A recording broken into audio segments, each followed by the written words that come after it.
Boom, and there it is. We are live. Hello, everybody. Everybody, welcome. This is the Wylders game. I'm Dave Wildson, the GM, and here are the Wylders. Everybody say hello. Hello. Today it's May. It's beginning of May. It's our first game in May, and we are going to pick up in just a couple of minutes where we left off the last game. We'll do a really short, quick recap. Also, because we're old and we all forget what characters we're playing, we're going to do an intro around the table. I think we'll do that right now. You see, that's why I said my name earlier. I said Dave Wildson so that I remember who I am. And we remember too. Every morning, every night when I go to bed, I put my wallet with my ID on the dresser so that when I sit up in the morning, I can pick it up and look and go, I must be Dave. So we're going to go around. We'll start like we usually do on my left with our resident rogue. Oh, I didn't say that. Here he is, Mr. Thaddeus. Hello. Hello, everybody. My name is Ian Little, and I'm playing the part of Thaddeus Poindexter, a simple country physician. Stabby, stabby, stab. Stabby stab. A simple How country dare physician. you? How's How the camera? dare you? Oh, his camera looks good. We're going to check cameras as we go around. Let's go on to our next player, and that is Josephine Smith. Hi, I'm Josephine Smith, played by Amanda.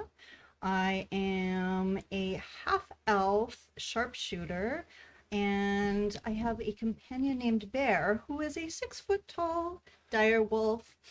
And if you mess with the Wylders, you get the pew-pews. Ooh, she's got two of those and a Nicely big done, long gun as nicely well. done. All right. How about you, Lavinia? How are you tonight? I am very much here. You're here. Good. Yeah. You're present.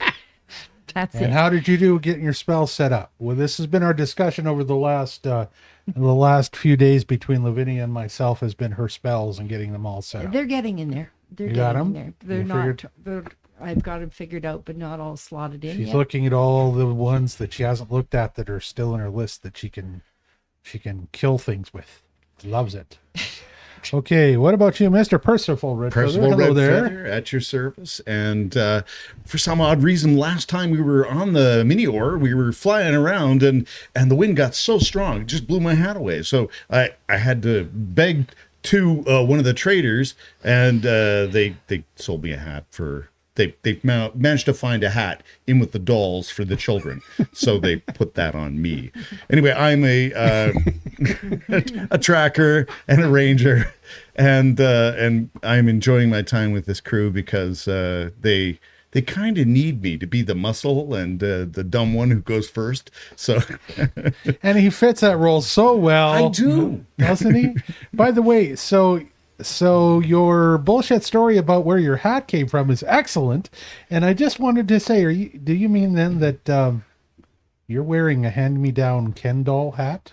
Is that yes, basically well, the this deal? is, I don't know whether they have Ken dolls in the fleet of the Yeah.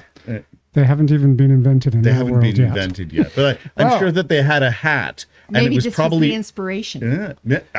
guys. It's a Wilder hat. And doesn't it look good, though? Doesn't that hat look good on him? pretty good. Yeah, it's pretty good. It's pretty good. I'm happy. So we're going to do with that tonight and just roll with it. And then we're going to go talk to our resident No one would have wizard. noticed. Right. Hello, resident wizard with your big bushy mustache. Good day. I'm Raven Lexium. That's right. And I hide behind the big dumb guy because I'm squishy.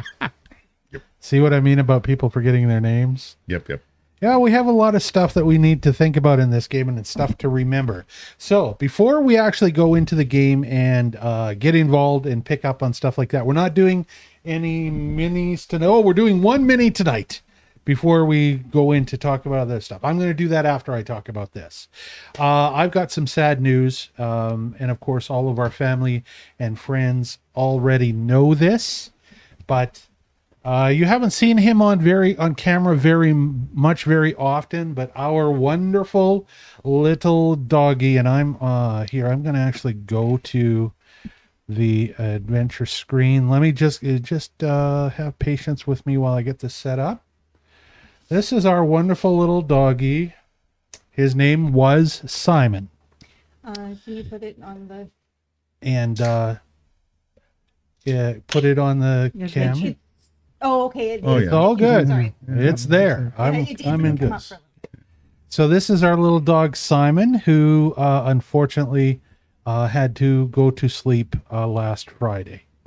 It turned out, and he was here with us during our last game on Wednesday. the Wednesday night last week, and he's been feeling rough for a little while. Now we knew he was an old dog.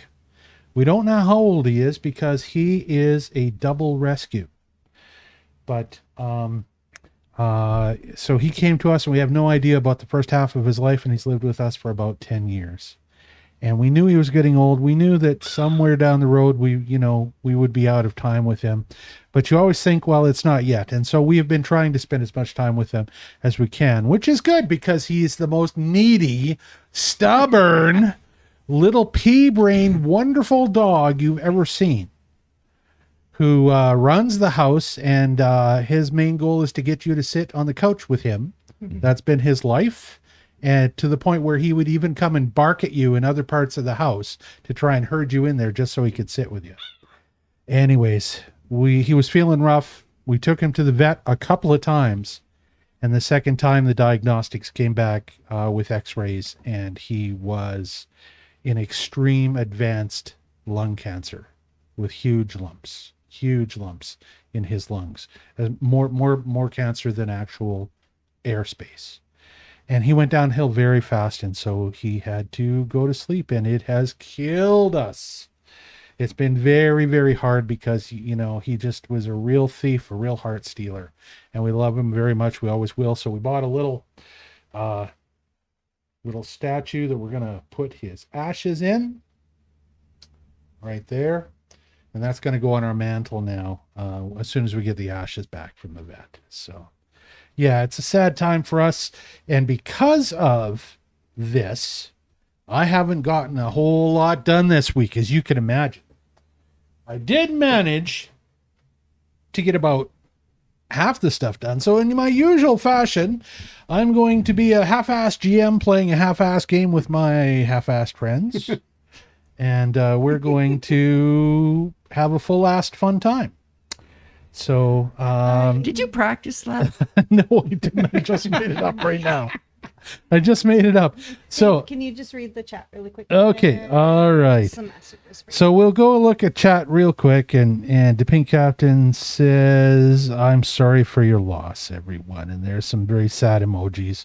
Thank you very much, you guys. We really appreciate it. You didn't get to see him a whole lot because he runs away if you try and pick him up. He wants you to go sit on the couch, but apart from that, he doesn't want to be picked up. So he hasn't been on camera a lot, just a few times.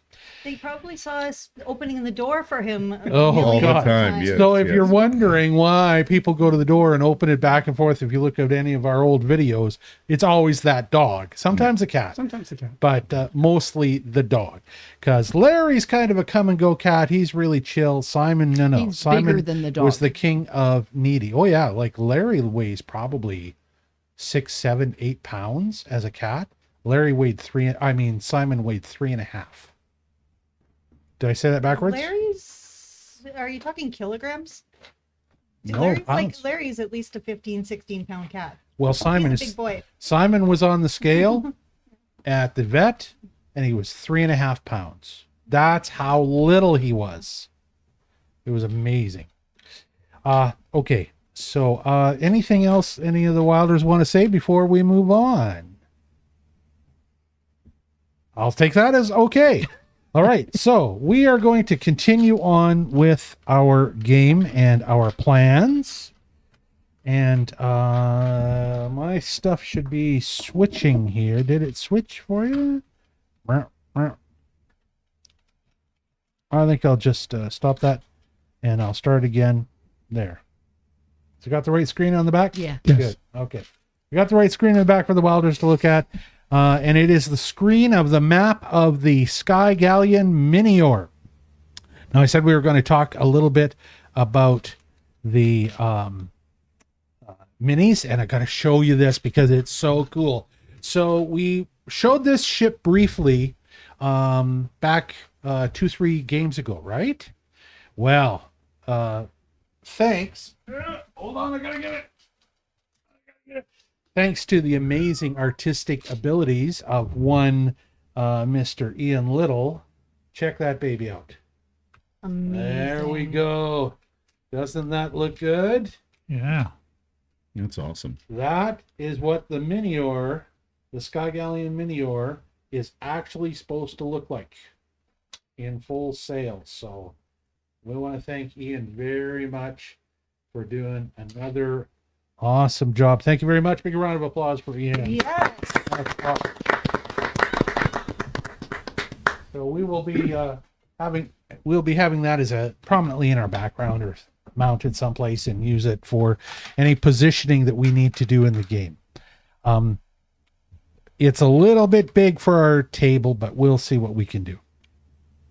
Let's pick up where we were. Last game, we played a game. We played a game called Throw the stick. Stab the Viking, where you throw a stick, which is a lance. It was just a dummied up version for practice of the lightning lances that the Inuit giants have. They had some smaller ones for their younger kids to train with that they had as a bundle. And they were still left on the ship in the armory. So those are the ones they've been handing. They're going to hand out to the Wylders. So we've been playing Stab the Viking. And this was for the Wylders to be able to practice. And we played until Thaddeus lost all of his. And we played, yes. I still had one left, and I was the one that came up with the idea of shooting at something in the other boat. That's true. Yes, that was a So good we idea. didn't lose them every time. Bloody good idea. That's true, because the original idea was that we're just going to like throw them overboard as far as we could. And then we had the fun idea of target practice and stuff like that. And I didn't have any real Vikings around here and real lances to line up the Wylders to throw stuff at. So we just had to make do with role play. Imagine that in a game like this. Role play. Shocking. Yes. The pink captain says that we played oversized darts. Oversized darts. Yeah. So we are going to pick up right there, and we're going to assume that you are now in the middle of the morning the next day. You have been in pursuit of the Viking fleet. They don't know that you are that you are headed towards them. They are headed towards where they think the city of Aeridu is, the Mynnior Sky Giant floating city of Aeridu. And Marduk's plan is to ambush them from behind as soon as they engage to try and raid that city and take them out. The odds are pretty rough. The odds are 10-1. So it is, like I say, it's late morning on the day where you have now been in pursuit for just over a day, in pursuit of the fleet. And you finished all of your lance practice. And you're trying to get familiar now with actually handling the real lances, which have been handed out to you by Obaz. So you each have 6 of these lightning lances. And these lightning lances are very powerful. These lightning lances are going to deal... How much damage are they going to deal? I'm just going to totally make this up off the top of my head. Didn't you say that they were going to our strongest weapon? No, that was something else. 10d10. I'm going to say that a Viking ship has 100 hit points. And I'm going to say that a lightning lance on one throw can do 35 hit points maximum. Now I'm going to say if it crits, it can do 70 hit points. And if it averages a hit, they probably average right around 30. So that means... Ship only has 100 hit points? Yes, and because we're going to play those whole fatigue rules, you know those fatigue rules that I was talking about? So we're going to say Viking ships have 100 hit points. The Mynnior has 600 hit points. And a lance is going to be a roll of 2d20s. And that'll be how many hit points one of those lightning lances can do. So up to 40. potentially. That's right. And the full-grown lances can actually do 80 hit points of damage. Do we have a 20-sided die? Do you have a 20-sided I die? don't Do you have have a one. 20-sided die? Oh, I'm sorry. I'm thinking 24 for some reason. What the heck? Just so you know, my It's okay. That was It's funny. okay. Apparently, I'm distracted too. It's okay. the Trident of Lightning Sure. does 5d12. Ooh. Shit. That's Hold on. not bad. All right, we're going to go with that. Trident of Lightning does 5d12, so we'll just go with that for all of the others because we're, Okay, like so I say, we're just 5d12. making this up as we go. So you're going to get to roll 5d12 instead of 2d20s. Okay. So it's quite a bit more damage to hit them If we hit them. if you hit them. And then is it we roll a 20 to hit, and then it's going to be our what? You roll a d20 and you're going to have to roll to hit because they do have armor class. Okay. And then if you hit, it's going to be the same rules where you hit, they do damage, you crit, they do more damage, that kind of thing. Do we get That's- like athletics bonus or anything like that? Well, Do No we- do bonuses we at get our- all. No bonuses bonuses. at all. okay. Okay. Okay, I'm hooked. So you have to roll above a You have to beat a 10. have to be at a 10 to hit the ship. Okay. Yep. The ships have got a flat 10 armor class, theirs and ours. Can we do any like cleric boosts? Any Nope. buffs? Nope. Straight up, eh? Okay. There's no What cleric boosts and buffs? are well, we talking just Isn't it talked about fortune things like or luck or bless and Yeah. heroism Bless. and Yeah. stuff like that, right? So it's just a straight up old fashioned dice game. Yeah, we're just going to try and keep that simple. And the reason is you are still not fully familiar with these. So none of your extra abilities or other things or any type of affinity is going to count because these are just a flat out ship to ship lightning weapon. Okay. And we just kind of like guide it and point it and give it a toss, and it like just zooms the But same it's like way. a spear, a javelin, same kind of thing, right? So Pardon Yeah. me, I dropped a loaded weapon on the dear. floor. Oh man, that's lucky that gun didn't go off. Kapew! Bunga, Ah, bunga. fluid. Okay, so any other questions about that? What are you doing this morning? You don't know when you are going to catch sight of the fleet or when you're going to see the city of Aeridu, hopefully. But Marduk is still guessing it might be sometime this upcoming evening. So it could be as little as 2 or 3 hours. It could be as much as next morning. You don't know for sure.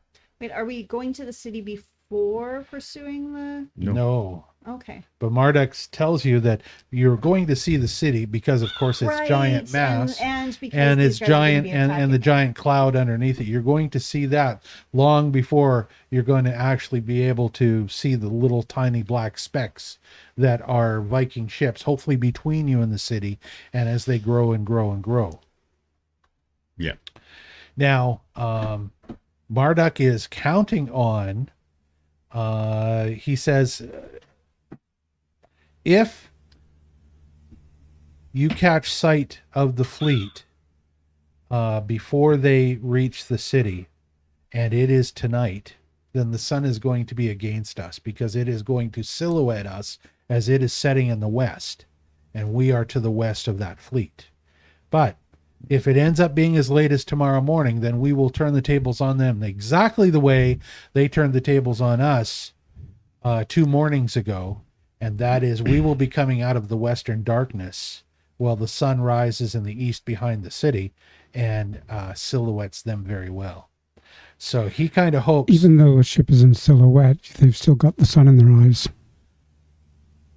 We would have the sun in our eyes In the morning. in the morning. But in the facing evening, them. they would have the sun in their eyes. They would have the sun in their eyes in the evening.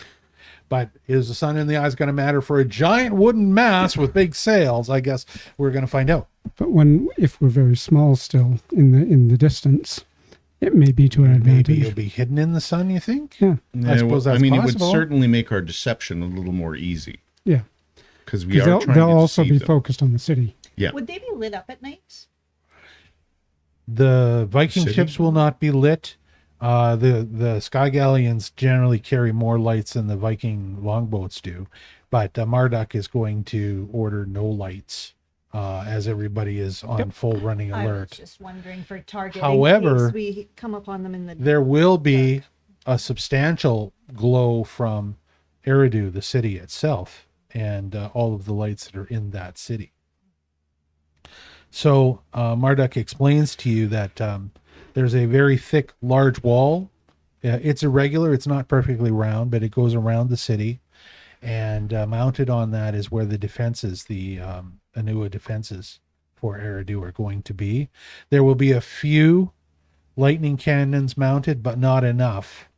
And that the city is protected by these spires that you'll see as you come up on the city that project in the center of the city in various places. They're very, very tall, thin towers. And Marduk tells you that those are lightning spires. They can cast a devastating direct energy beam of lightning, but they are not in control of the Anua. The city seems to kind of operate on its own automated defenses. And the reason are you indicating that it may or may not defend itself against the? Marduk goes on to this. Most of those spires are closer to the center of the city, so they generally are not triggered if there's something near the outer wall.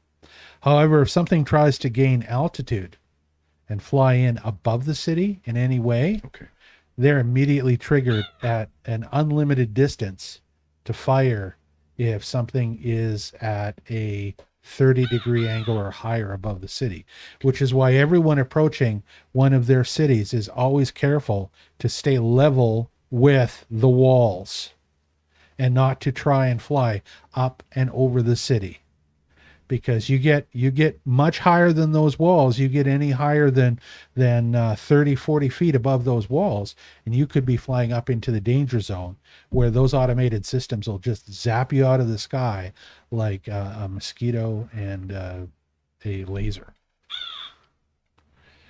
That's why everything fights in a war, on a raid on these cities. Everything fights on that even plane. There's nothing you can do underneath the city, so everything fights on that even plane, which is why all of the Aeridu defenses are walls and a horizontal battle. Because nothing goes up. Anything goes higher is in trouble. I hadn't explained that before, but I thought you'd want to know about the lightning spires and how they work. There's all the different things that Marduk or Obaz share with you while you're passing the time and waiting as you try and sail northeast to get closer and closer to where Marduk thinks Aeridu, the city, is floated to right now. Okay. So what are you doing this afternoon? Late morning, early afternoon on the boat. Any ideas? Should we go around the table? nap. How many days have we been at in travel at the moment? This is with the Vikings, with the Aesir, your first encounter with the Vikings? Yes. This is the afternoon of the morning after your initial encounter with them. Okay. So day and a half. Day and a half. So I'm still working on my scrolls and spells and such. So I'm tied up. Because you're trying to get to 2 full days will give you 4 fireballs, right? Yep. That's what you were talking about before, last game we were playing? Yep. Anybody else? Any ideas or stuff you want to bring up before we move on? I'm working on some spells. Right. You're working on your spells. The rest of you have got your lightning lances, and Thaddeus discovers an interesting thing about his lightning lance. There's a very small loop right at the very bottom, not of the lightning lance, let me correct that, of his trident. Okay. There's a small loop at the bottom that he can move his wrist through, and it appears to be made more of light than it is of actual real substance. But as you practice with it, you realize that you can throw it out, and this thing is like a little ribbon of light that's a leash that holds on to the trident, and that's what brings it back to you. Is that when it impacts, it then discharges its electrical charge, and then vanishes, and it's that little ribbon of light that brings it back to you. Cool. And Thank you. it is yours. Something else about your thing, it's a little bit different than a regular trident. Your trident is not 3 even prongs. It is one big, rather leafy spear prong, and then 2 other side prongs that come out like this. Okay. And that charge. So it looks very similar to one of these lightning lances as far as the central body of it, although it's even and straight and slender. It doesn't have the little zigzag in the middle the way theirs do, but it's got these little prongs that come out, and that's what makes it a trident. And as you work with it more and more, you gain more and more affinity with it, and you realize that you can use it not only to throw but also as a melee weapon, because it comes back almost immediately to you. And even though it doesn't have its full lightning charge anymore, it still is an incredibly lethal weapon that if you train yourself with, you're going to have a 10-foot reach with it. And we're going to work out what the melee damage is on it. Okay. Thank You can also throw it without the charge. Yeah. So you can throw it exactly like a spear, and it is still going to come back to you just exactly the same way your daggers do. Okay. I'm going to be practicing all afternoon. Yeah, we didn't talk about that before, but I was thinking about it the other day. I was thinking, we haven't talked enough about how Thaddeus's experience and his bond now with the merfolk is going to start to change him. One of the other things that you notice is that you're starting to feel a little bit uncomfortable when you're this far away from the ocean. You don't like being this far inland, or at least, this far from any particular body of water. You feel a little bit dried out, and you look forward to when you can return at least to a large body of water someplace, even if it isn't the ocean. At the same time, Percy feels great. Percy I'm an air finds- elemental creature. Percy finds that as every part of a day goes by, and the wind blows across the ship and across him, that it really reignites that ancestral heritage that he has of the great, we don't know how many greats, grandmother, who was an air being of some type. Yeah. So he finds himself being able to see further and having the feeling that he's interested in staying up in the air because he's comfortable on these ships. He finds himself far more comfortable on these ships than anybody else does. Other things that we can talk about for this afternoon. I don't think I have anything else for you. I'm going to say that time is starting to pass, and it's going to become evening. Okay. This evening, because battle or sighting the enemy fleet is expected within the next 12 hours, this puts all of the sailors on high alert. And so for supper that night, there is no formal supper. Everybody just takes a light snack and basically eats their food while they remain on duty. The night shift, whoever's coming on tonight for the evening shift, that's going to start about 9 p.m. right at bedtime for the rest of them. They're trying to get as much sleep and as much rest as they can. The lightning cannons have been slightly repositioned to be pointed just slightly more forward right now and readied as much as they can, and their crews are staying very near them as everybody is on high alert and on high lookout as you continue northeastward. Right around 8 p.m. after supper, the sun is now still an hour and a half above the horizon in the sky behind you. But ahead of you, you can see very, very far in the distance a tremendous thundercloud. And you can see the pinprick lights that are on the spires and the tops of the buildings of what must be the floating city Aeridu that's ahead of you. You can't see anything between yourself and there, especially with the failing light that's happening in the east. But you can see the city. About an hour and a half later, as the light is very much fading in the east completely, and there's still some light in the west, Marduk estimates that you're probably 2 hours from the city. And as you're watching, all of a sudden you begin to see pinpricks of flashes happening. And Marduk strains to look, everybody strains to look, and nobody can make it out, but he and Obaz both assume that it has got to be the beginning of the battle and that the Viking ships have arrived at the city. And these little pinprick flashes of light that you can see, almost like fireworks, are they're obviously the lightning defenses of the city, the lightning cannons that are on the wall flashing out. And perhaps they are also the lit fireballs fired by catapults or ballistas on some of the Viking longships flying back towards the walls.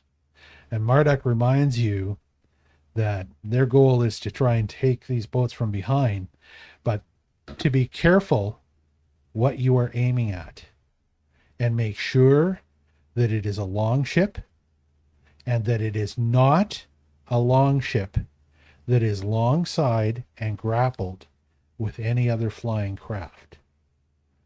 He says, because you need to remember they are trying to raid the other ships docked at the sky docks of the city of Aeridu, which means that they're going to try and come up alongside those ships, board them, and then make off with them intact, in as good a shape as they possibly can.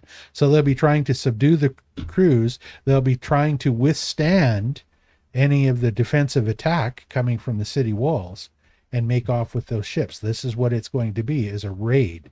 They know that they cannot breach those city walls. They are trying to raid those ships for whatever they had. If they can make off with a ship that is not unloaded yet, that is full and has all of its stores, that is a very rich prize for them indeed, because now they've got a ship, whether it's big or small, that has its cargo. They will dispose of the crew, make off with the rest of the ship, and then they will be able to use it or adapt it for their own uses, as well as whatever cargo it's got. If you hit with your lance one of those longboats and it causes splash damage to one of the other ships, that's going to be a problem. So if they succeed, he warns you, if the Aesir succeed in overwhelming a docked ship that's there, and they launch it and they begin to escape, he says, we will not pursue those boats and we will not attack those boats. We will let them go, because it would be better for us to try and hunt them down later and capture them again than to destroy those boats, because those ships are just as important to us, or more important to us, as they are to the Aesir. We're not going to lose our fleet by shooting them down just because the Aesir have captured them. We will attempt a recapture or a pursuit or something like that. What if we were to light the grappled Aesir ship on fire? The grappled Aesir ship on fire. Well, then we then it's going to go. Both of them are going to go up in flames. Yeah, we'd have to. So what he's saying is, to do the lighting it on fire and have the Viking Right on. longboat. oh, okay, it was the Viking one, yeah. You're going to light the Viking longboat on fire that's towing you and launch it into wherever they're part of their fleet that you can attack without it being too close to the walls. Yeah. So this is where he's warning you also with the lances, is that if you see a longboat that is grappled completely with one of the sky galleons or other types of flying craft that belong to the city or are visiting the city, those are targets you don't hit. Leave them alone until they break free. Let the stolen sky ship go on its way, then focus on whatever longboats are left, because those longboats they'll cut ropes and ungrapple to try and get both their longboat and that other one underway separately and out of the combat area. They'll have 3 or 4, he estimates they'll have 3 or 4 of their most heavily armored ships that can withstand the most amount of damage go in as close as they can to the city walls, right to the sky docks, while the rest, the 5 or 6 other ships, will stand at distance and try firing directly at the city to try and provide cover. Make sense? Yeah.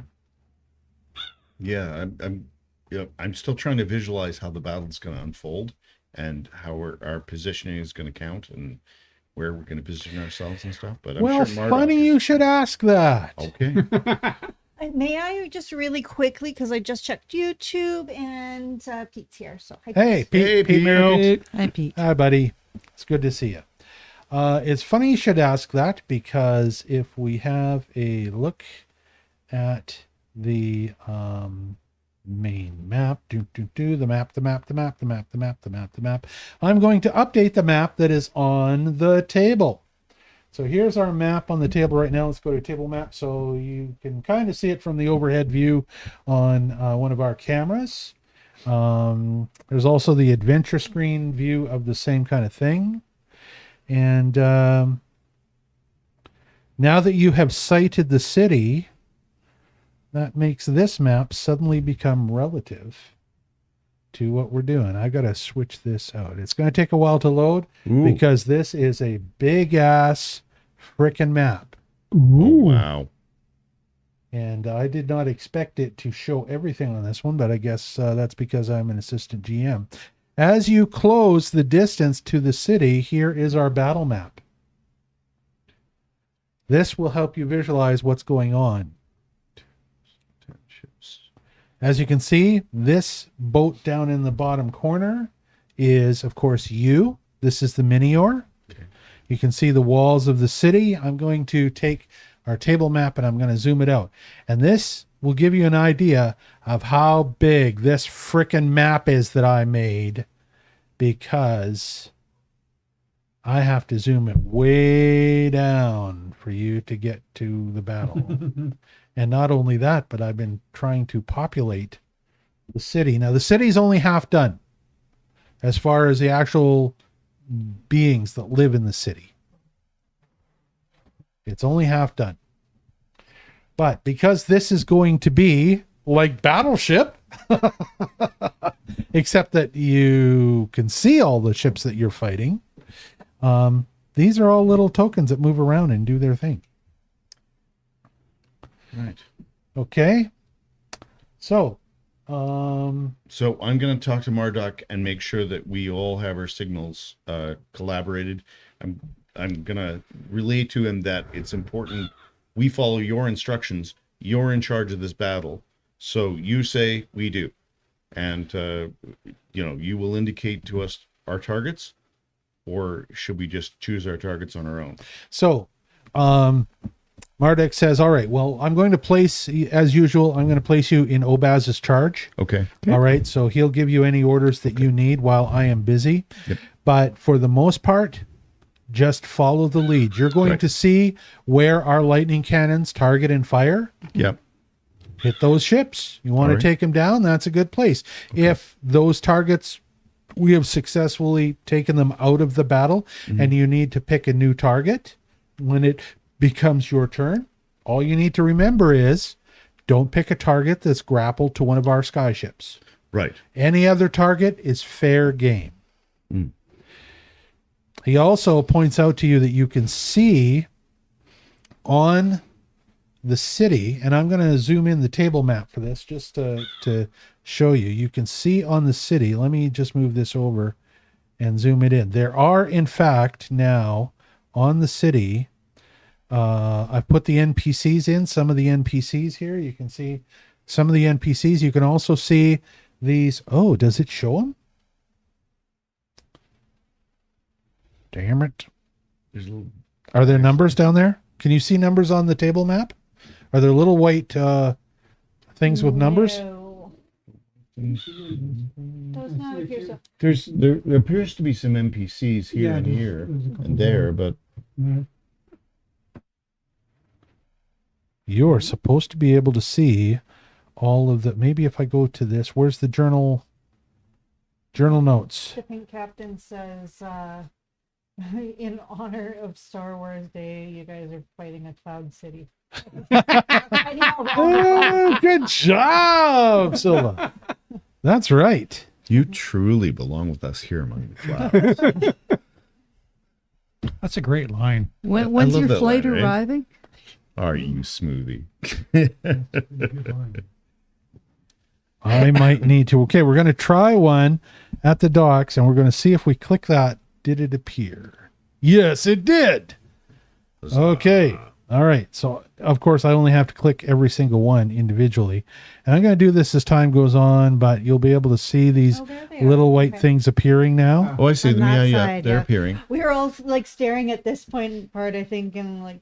Where is it? I No, don't these even know little what white part of guys that is. appearing, Yeah, we're just Okay, in the so middle I of the wanted city. to point out that's exactly why we had this particular discussion. You can see that towards the center and back of the town, that's where the spires appear to be congregated. So these spires are these round. Nope, that is not it. These Let guys me here? go with my trusty. Where's my mouse? Oh, I see. Where's my mouse? My mouse? My mouse? Where is the palace? Here we go. So these are the lightning spires. Here. If I double click that, does it open it up for you? Yeah. There's a lightning spire. There's a lightning spire. There's a lightning spire. There's a lightning spire. So these you can see silhouetted towards the back of the city.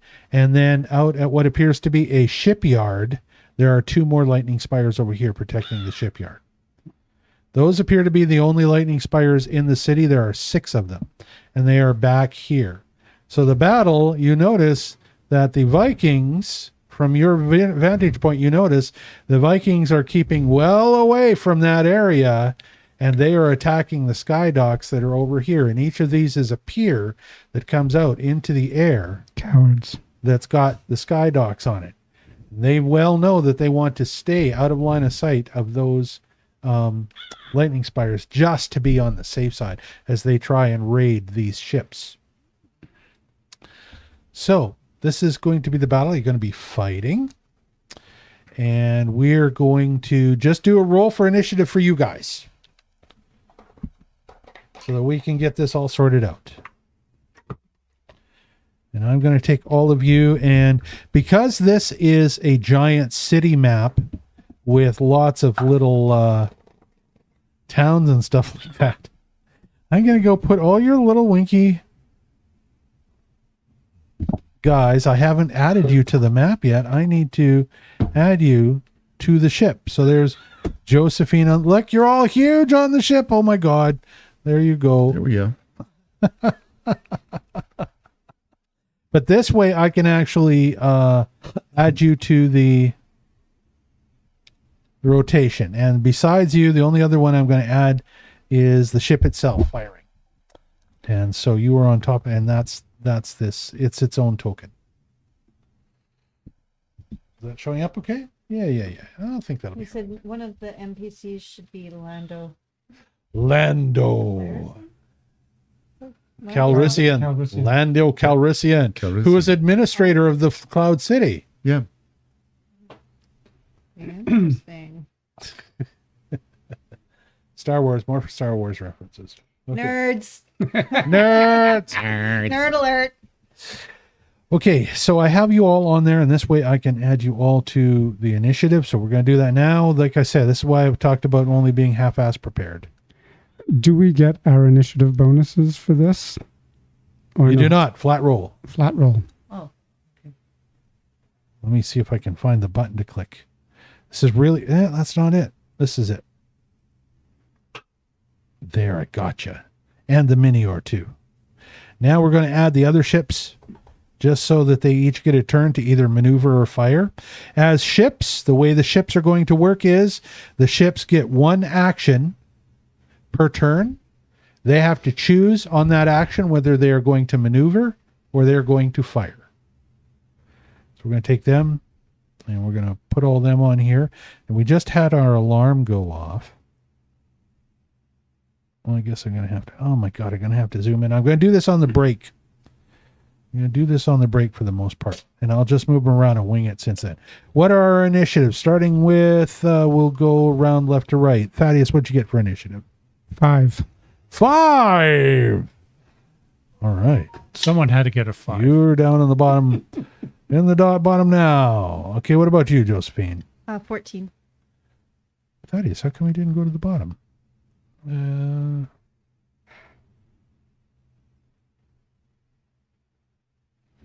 Aw, the pink captain said he chose us over watching the Leafs tonight.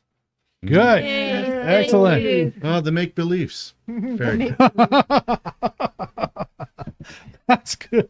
You know what? At least he's Canadian and cheers for a Canadian team, right? Yes, yeah. Yes. I can't figure out how come I can't move you, Thaddeus, but we're going to go on. What did you say you got, Josephine? 14. 14. So Thaddeus is under you. I got 15. I remain unmoved. What the hell is going on? How come it's not working?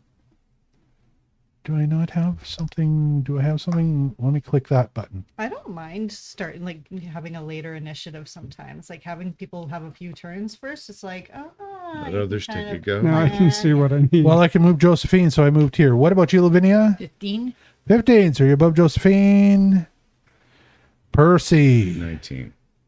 How come you didn't go above Josephine, Lavinia? Straight roll.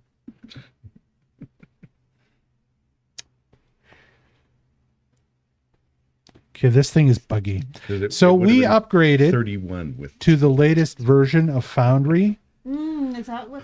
and it's making me mad because stuff doesn't work a lot of times, oh dear. right? Like I had no problem moving you just a minute ago.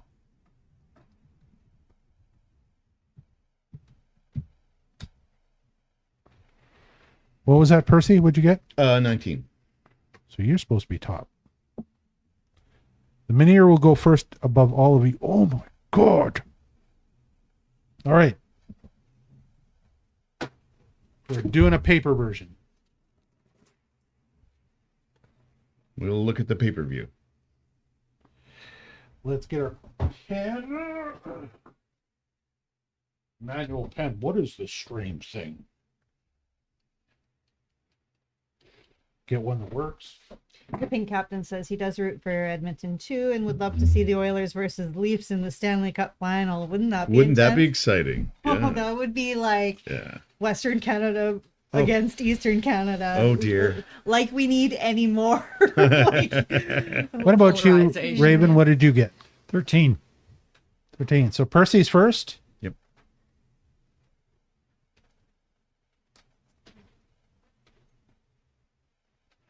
Next highest was Lavinia, right? Yep.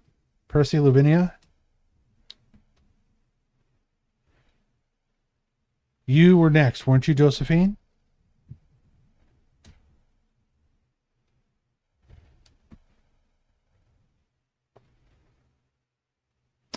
Oh. Maybe I have to just roll them all.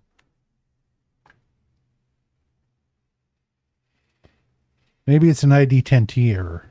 That's possible. Or the PEBCAC error. Problem exists between keyboard and mouse and chair. Chair. Yep. Percy, you were first, right? Yes. Okay, now it's working, and it's because I actually had to make everybody's rolls for them. Low man on the totem pole was Thaddeus. Yes. That might be a good thing. Raven, you were 13. 13. Lavinia, you were, 15. and Josephine was 14, right? Good. Now I have the right order. Okay, I shall begin the encounter. Ponk. Okay, I don't have to go to paper. Ring, That was noisy. Dun, dun, dun. and dice roll across the screen. Now, let's take this. We've got an actual tracker that people can look. Does it show up on the screen behind me? Yes. Oh, it does. Okay, we'll put it up over here. That's exciting. Just so people can follow the. From this angle, and because it's so small, the Mynnior looks like a Pikachu. Why is the Mynnior in the wrong place?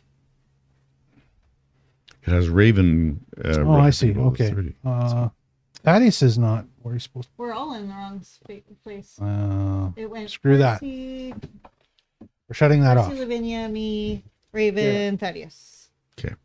So the Mynnior immediately spots that to the left of you, right here, one of these two ships he thinks is the command ship.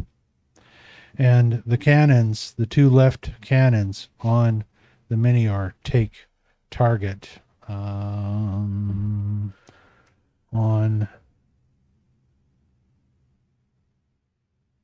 the closest of those two ships.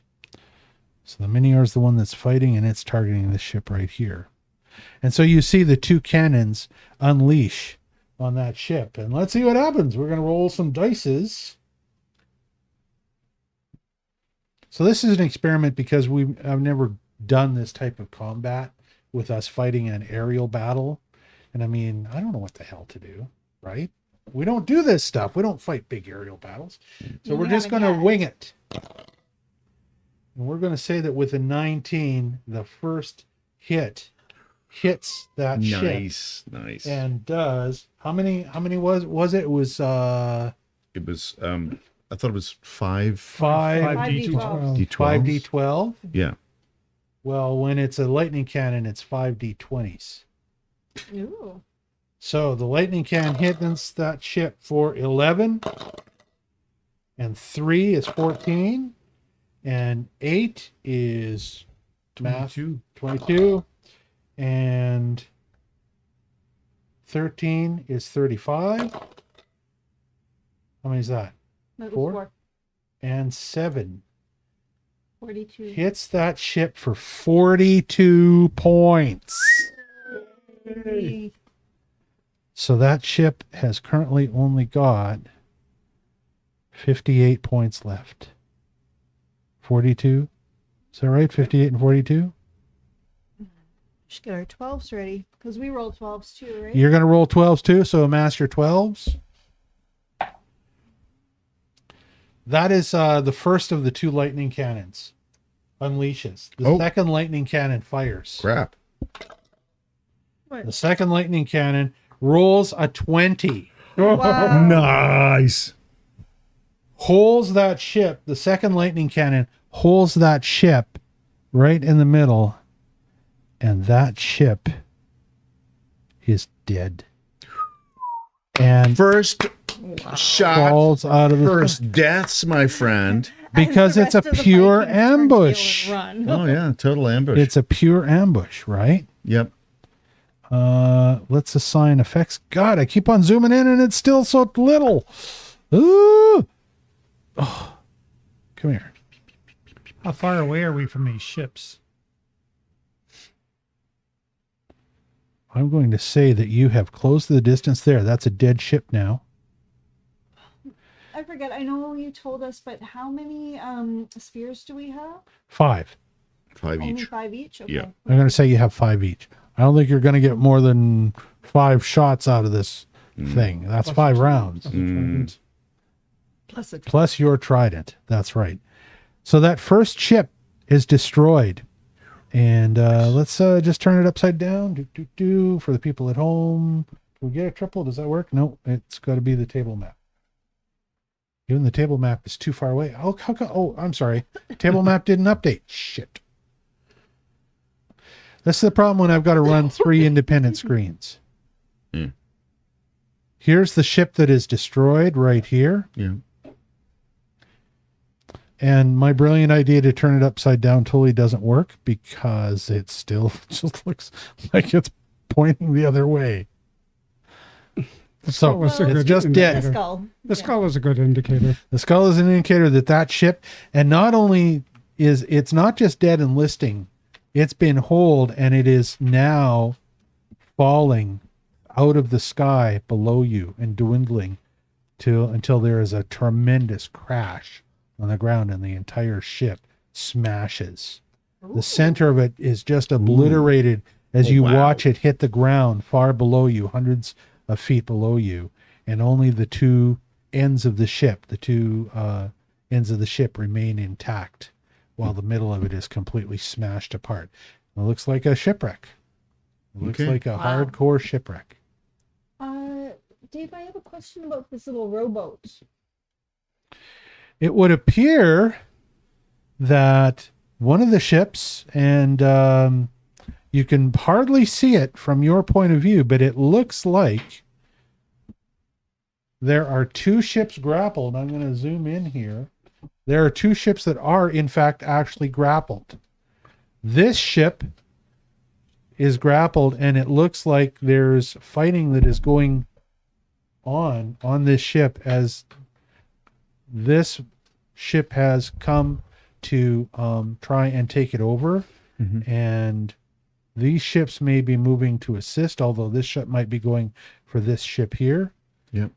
This little small ship has already been captured by this longboat over here. Where's my damn mouse? So we'd It's probably over have on to the go screen. over there and board it if we wanted to Well, separate. There it it. is. Let me close this. But I think for now, let's try and wipe out as many ships that are independent as we can, or untethered. Yeah. I was Yeah. just curious. Because of the small size of this is a very small, this is a human size. This is your size longboat. And Right. it's just and it's not even as you can see, it's only about a third of the size of the Viking ship.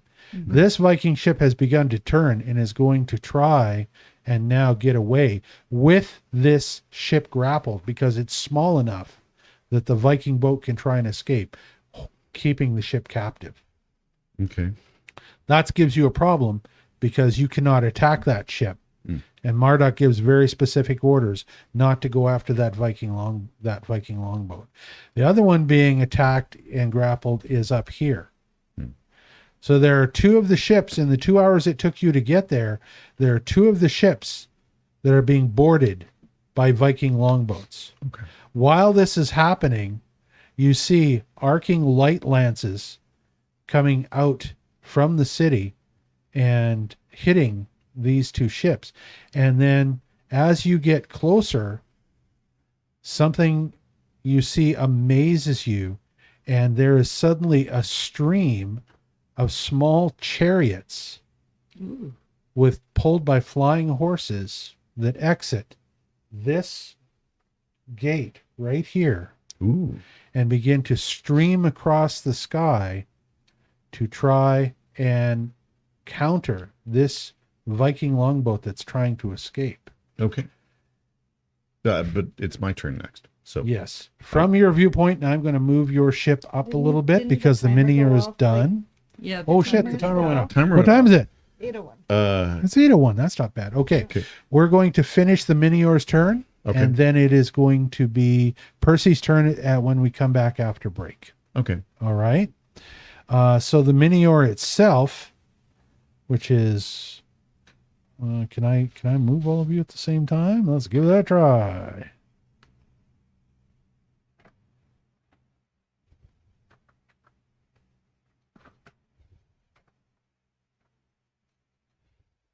The Mynnior comes to rest this far away from the rest of the ships, Good. How not far? wanting to grapple. How far is that? To this closest ship, 300. you're only about 150 feet away. Oh, okay. That's not bad. We could definitely throw that far. To this ship here, you're about 250 feet away. Hmm. To the one that's trying to escape, you're about 225 feet away. Your farthest ship over here, it looks like you're moving your probably mouse? 400 feet away. Oh, and, I'm doing it on my screen. Shit. Okay, so this ship that's farthest away, you estimate it's 400 to 450 feet. Okay. This ship, probably right around 350. Yep. This ship, 150. This ship escaping 225. Yep. This ship over here 250. Rough guess. So when we come back, I'm going to want to probably attack that one because it's the closest, right? Okay. Yeah. All right. So we're going to take our break The there. Mynnior hasn't finished its turn. Oh, it fired both. moved. It moved. fired It and it fired moved, and it moved. so it is done. It fired both cannons, Yep. took out that ship, and it is now moving and maneuvering. And as it moves forward, it is trying to swing its nose to bring its other two cannons on the right side to bear on the next closest ship, which is just to the right of it. Okay? Yep. So for the folks at home, I know combat is boring to watch on TV. Oh my God. But stick with us because we don't know how long it's going to last. Come back and see us after the break. Once these guys, if they win the battle and they survive, Bum, bum, bum. they get to see what's happening in Aeridu. And that should be a little more interesting. All right, thanks, folks. We're going to go for a break, and we'll see you all again soon. For those that are watching or recording this, it's a 15-minute break. You can just fast forward because we're playing live. You've got the live intermission. Fast forward through on the recording 15 minutes, and you'll pick us up on our second and last session tonight. Thanks very much. We'll be back soon. Thanks, guys.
Okay, and we are back. Motorcycle. We've just had our break for tonight. We do a 115-minute break between sessions. Earlier session, we finished off with the ship Mynnior, who's in this sky battle, and we're going to have a look at the table map. Dun, dun, dun. So you can see that this is the ship right here down in the corner, the Sky Galleon Mynnior, captained by Marduk. And we've even got all the little winky dinky icons of our players on there so that I can keep track of them, and I was able to make initiative work that way. Which means that it is now Percy's turn. After seeing 2 shots from the 2 sky cannons that are on the front left prow of the boat, in the beginning of the ambush, take out that 1 Viking ship. All the other Viking ships are starting to take note and respond. And what would you like to do, Mr. Redfeather? I'm going to attack the boat, which is almost directly in front of us and slightly to the right Okay. with my lance. Okay.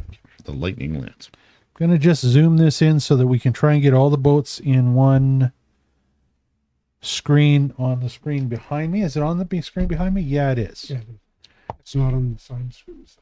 No. All right. And then we're going to go to there's Can the I- adventure screen.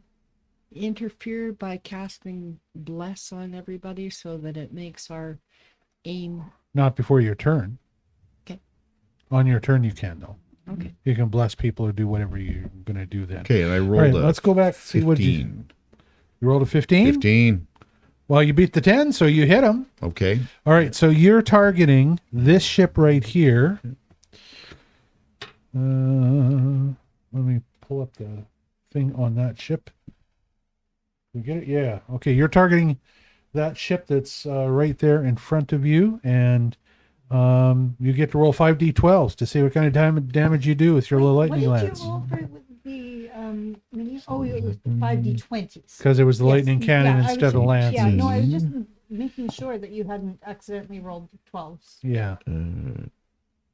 So we got a little bit of math going on here right now while we 29. figure out what's going on.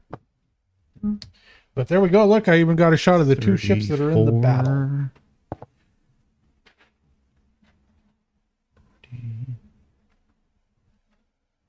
37. Nice. 37 points of 37 damage. points of damage with my So Right on you. you hit the ship right near the front of it because you are end on to it, Yeah. and do 37 points of damage to it. And I am going to say we're going to roll. Rob, go ahead and roll a d20. And if you get a 15 or above, you take the mast out and it can no longer move. Come on. Go, baby, go.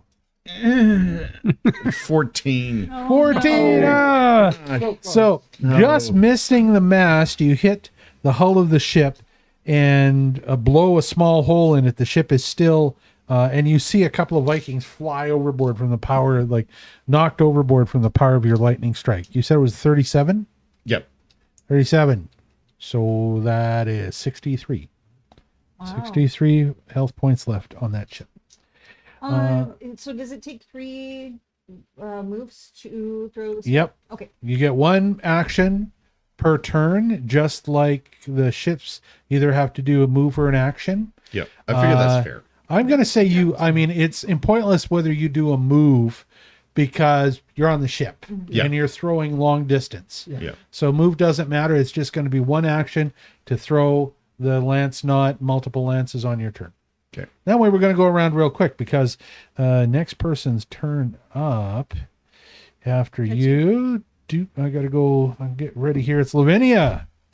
What do you want to do, Lavinia? You can see on the... You need a 12. You can see behind me which ship is it that Nope. you're going to target. Are you throwing a Roll a lightning 20. lance, Oh, no, or okay, you're 20 plus casting seven, bless? Okay. What do you think? Sorry, I was Do you I'm want to gonna- cast bless, or you want to shoot something? I want to shoot something.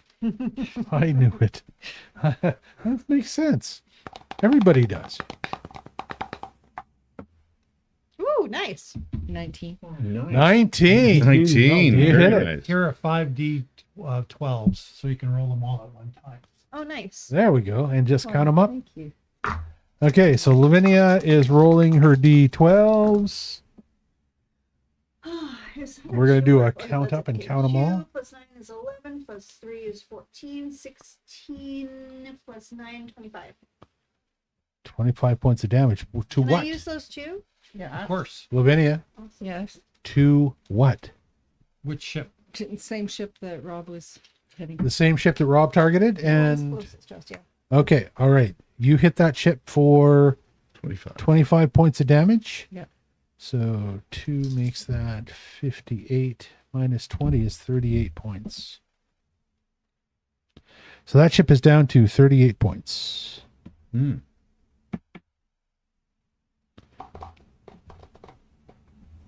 Now we said that we were going to use fatigue. You have not been hit yet, but what that would mean is that at 38 points of damage, that ship and all of the occupants on that ship have now got A debuff. they've got 6 levels of fatigue on them out of 10, which means that I'll subtract anything that ship tries to do. I'm going to subtract not only movement, but also I'm going to say that these ships fly at a distance of, they can get 150 feet on their turn. Okay. But they lose 10 feet of movement for every level of fatigue they have. Right? That would make sense, don't you think? Yep. Okay. So this ship is down now. It's lost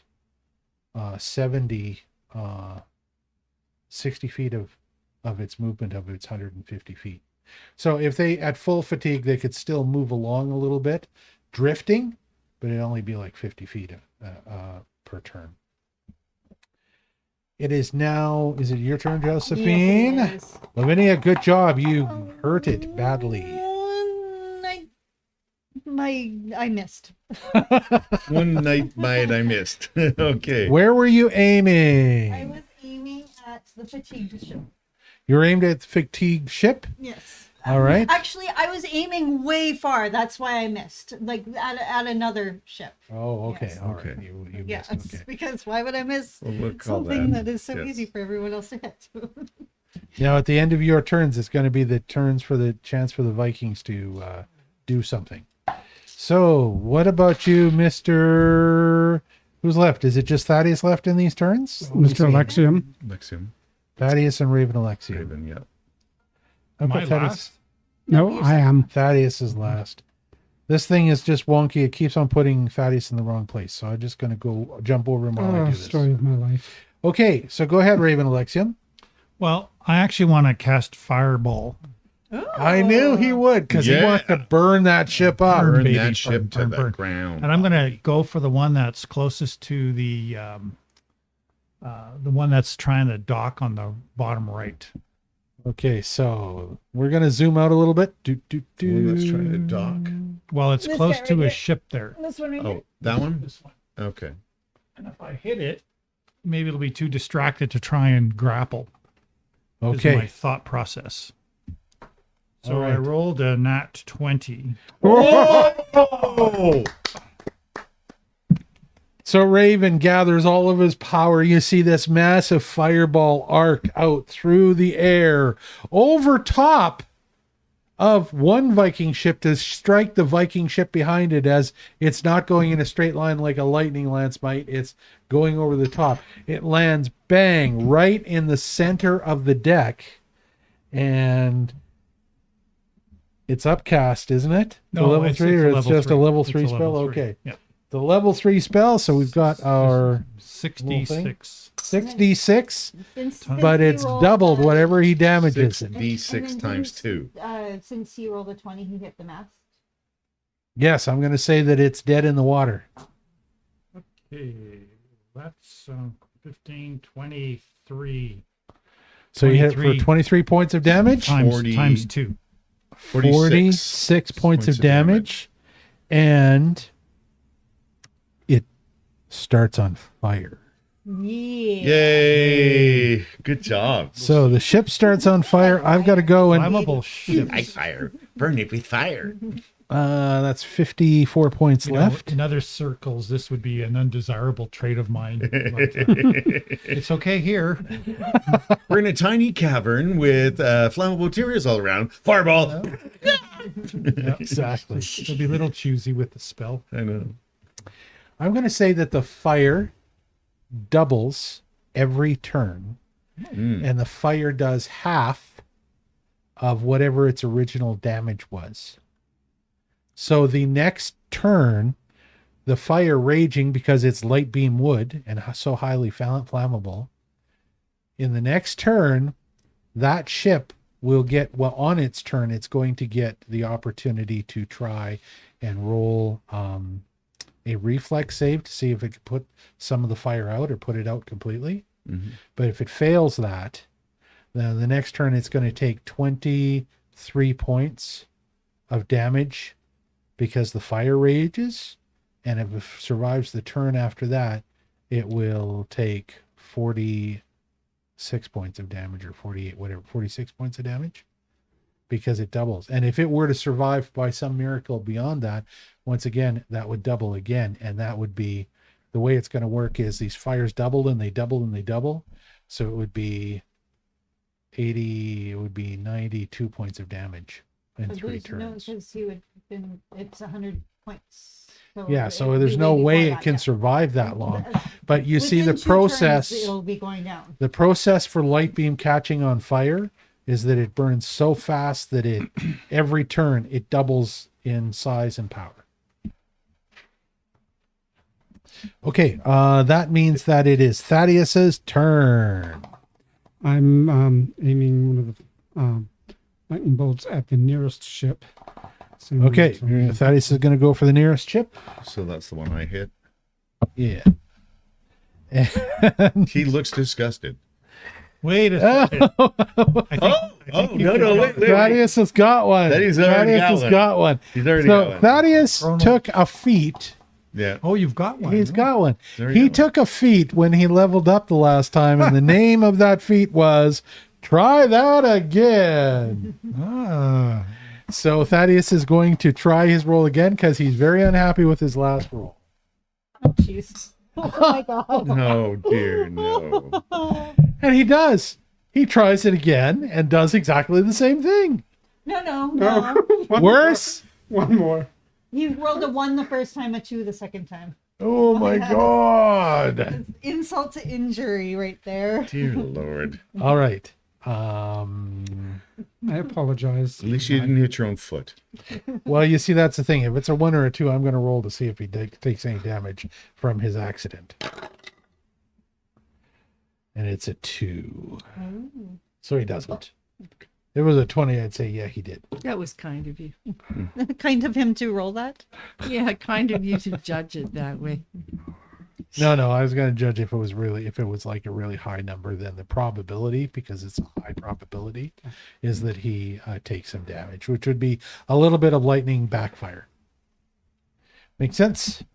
Okay, so that is the end of Thaddeus's turn, and it becomes time for the Aesir Vikings to do their thing, and we're going to see what they all decide to do when they maneuver. So what I'm going to do is I'm just going to go through them, and I'm going to say that this ship right here that's closest to you, it can barely move, but it's going to try and fight back. So immediately, here's an interesting thing. All of a sudden, you see half of the ship's crew all of a sudden clamber overboard, and they begin to skate towards your ship. Great. Exactly the way in the last battle you saw this strange spectacle where these Vikings with their white billowing cloaks behind them could skate across the air. And as they skated, there are these golden sparks that shot out behind their feet. And it looked exactly like they were skating on ice. Marduk immediately calls for defense to focus on them. And Obaz explains to you that the way this works is that when the Vikings take a windwolf hide and they successfully hunt a windwolf, whoever the Viking is who has successfully claimed that prize, who has successfully made the kill, it is their windwolf cloak to make and wear, and they take the claws from the windwolf paws because windwolves do the same thing as they run across the air. There are little golden sparks that fly out behind their claws as they're running through the air. It's a magical windwolf thing. The Vikings take these and they put them all in a line along the bottom of their boots, just like it was a skate blade. And then they are able to use the magical power of that line of windwolf claws to skate across the air for a short period of time. They can get a fair ways, and this is how they get some forward momentum while their wind cloaks help keep them up. This is how they get their forward momentum to try and skate between two ships. They can only maintain that for a certain period of time before they run out of steam, and then they start to fall. What's the distance? That they It can go? varies. Oh, okay. They don't know for sure. And now, aren't they fatigued? It depends on, yes, they are. It depends on the amount of magical power that particular windwolf has that they happen to succeed in hunting. So a weaker windwolf, it's going to be a shorter distance. I So have are a we gonna have feeling to roll to see if they get across. that I'm going to roll to see if they make it.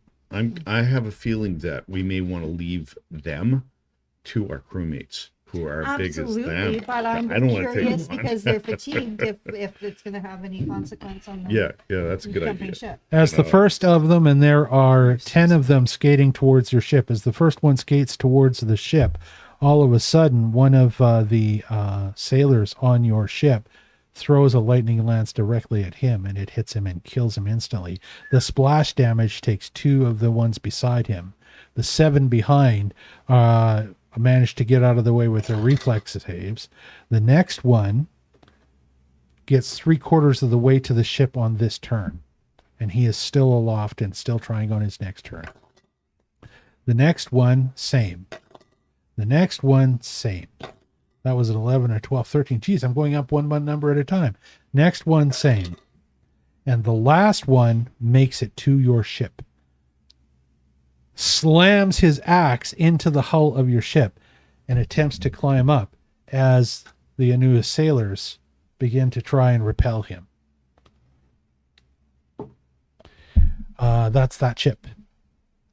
While this is happening, here's what happens with all of the other ships. And I'm just going to go through them. I'm not going to do it one at a time. I'm just going to narrate exactly what happens with all of the other ships. This ship is moving, and you'll see it update when I move it. It skirts. Hey, give me my ability to move stuff. Whoa. Oh, I can't move the little winky ship. It cuts the ropes to escape on its own from the little ship that it was trying to tow. That little ship has to stay there. It has to stay there because it's actually in the graphic. I can't do anything to it. That's funny. It is funny. This ship swings about and begins to try and attack you.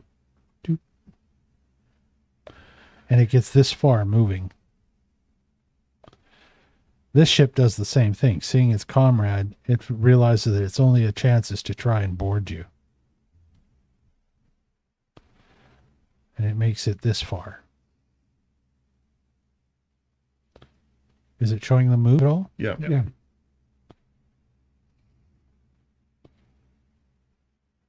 This thing, if I don't... Sorry, this is tedious. These two ships remain grappled and fighting. This ship remains to cover this one and comes in to join the battle. This one turns around and comes to help attack you. And gets to here. This one remains in the battle. This one Goes wee, wee, wee all the way home. turns around and attempts to start to move towards you, but because it's got to turn completely around, it only gets this far. This one is dead in the water and can do nothing. All lined So up you have and- 5 coming after you. We better do something, man. And it becomes the Mynnior's turn. The Mynnior stops full stop right where it is, and the guns of the Mynnior come to bear on the fully armed ship, not the one that's partially damaged, but the fully armed ship that's directly in front of it. And the Mynnior rolls its lightning cannons to hit. Lightning cannon number 1 does 20. Nice. There Yeah. it is, 20. That's a nat 20, Crit. boys and The girls. lightning cannon crits the ship directly in front of it. Second lightning cannon goes off. These are both of the ones that are on the right side of the ship.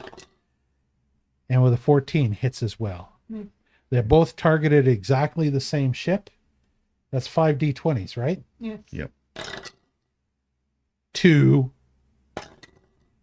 11, so 13.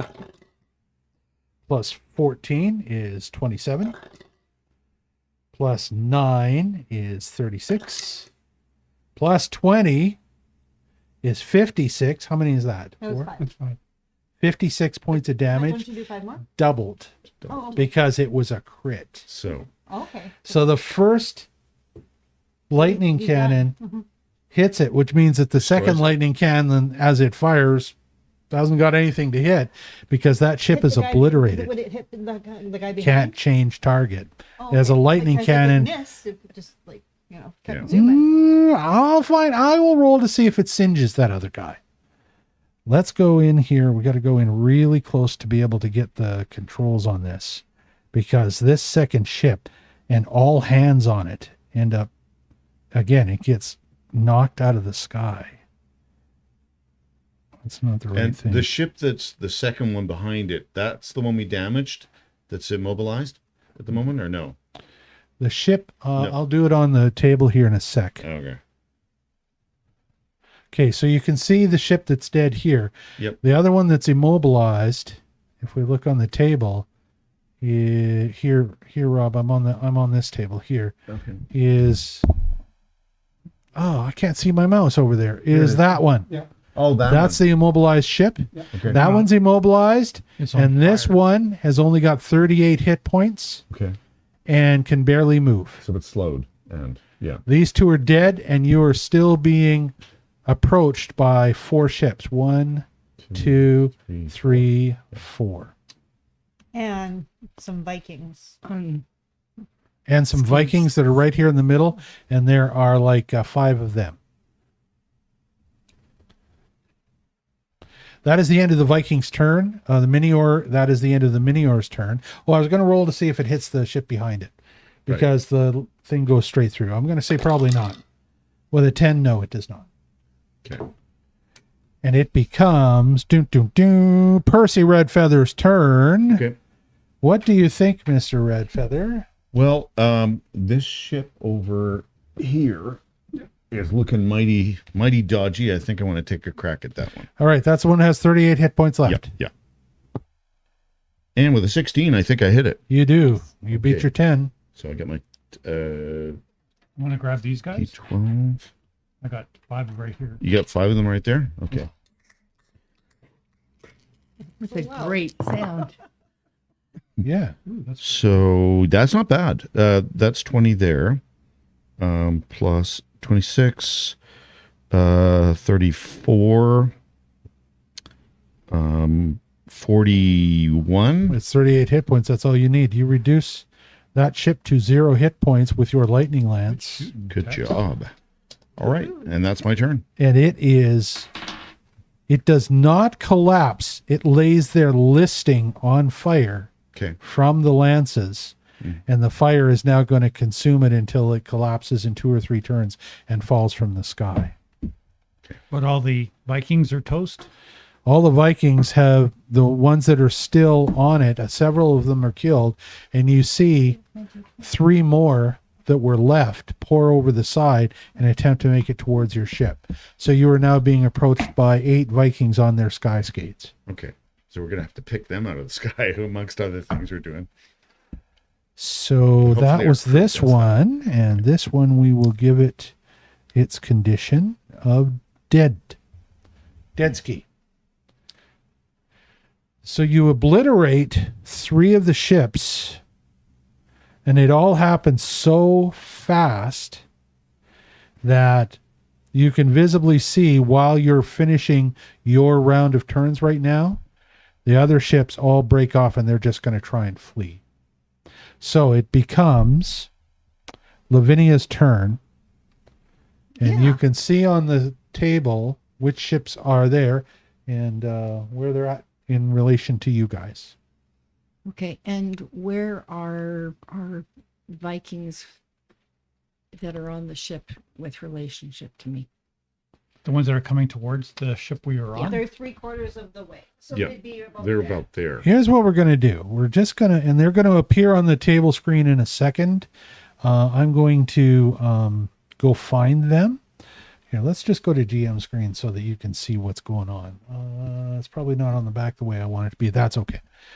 For the folks at home, they'll see what I'm doing. We're going to go find us some Vikings to put in this battle. They are probably under humanoids, giants, giants Aesir.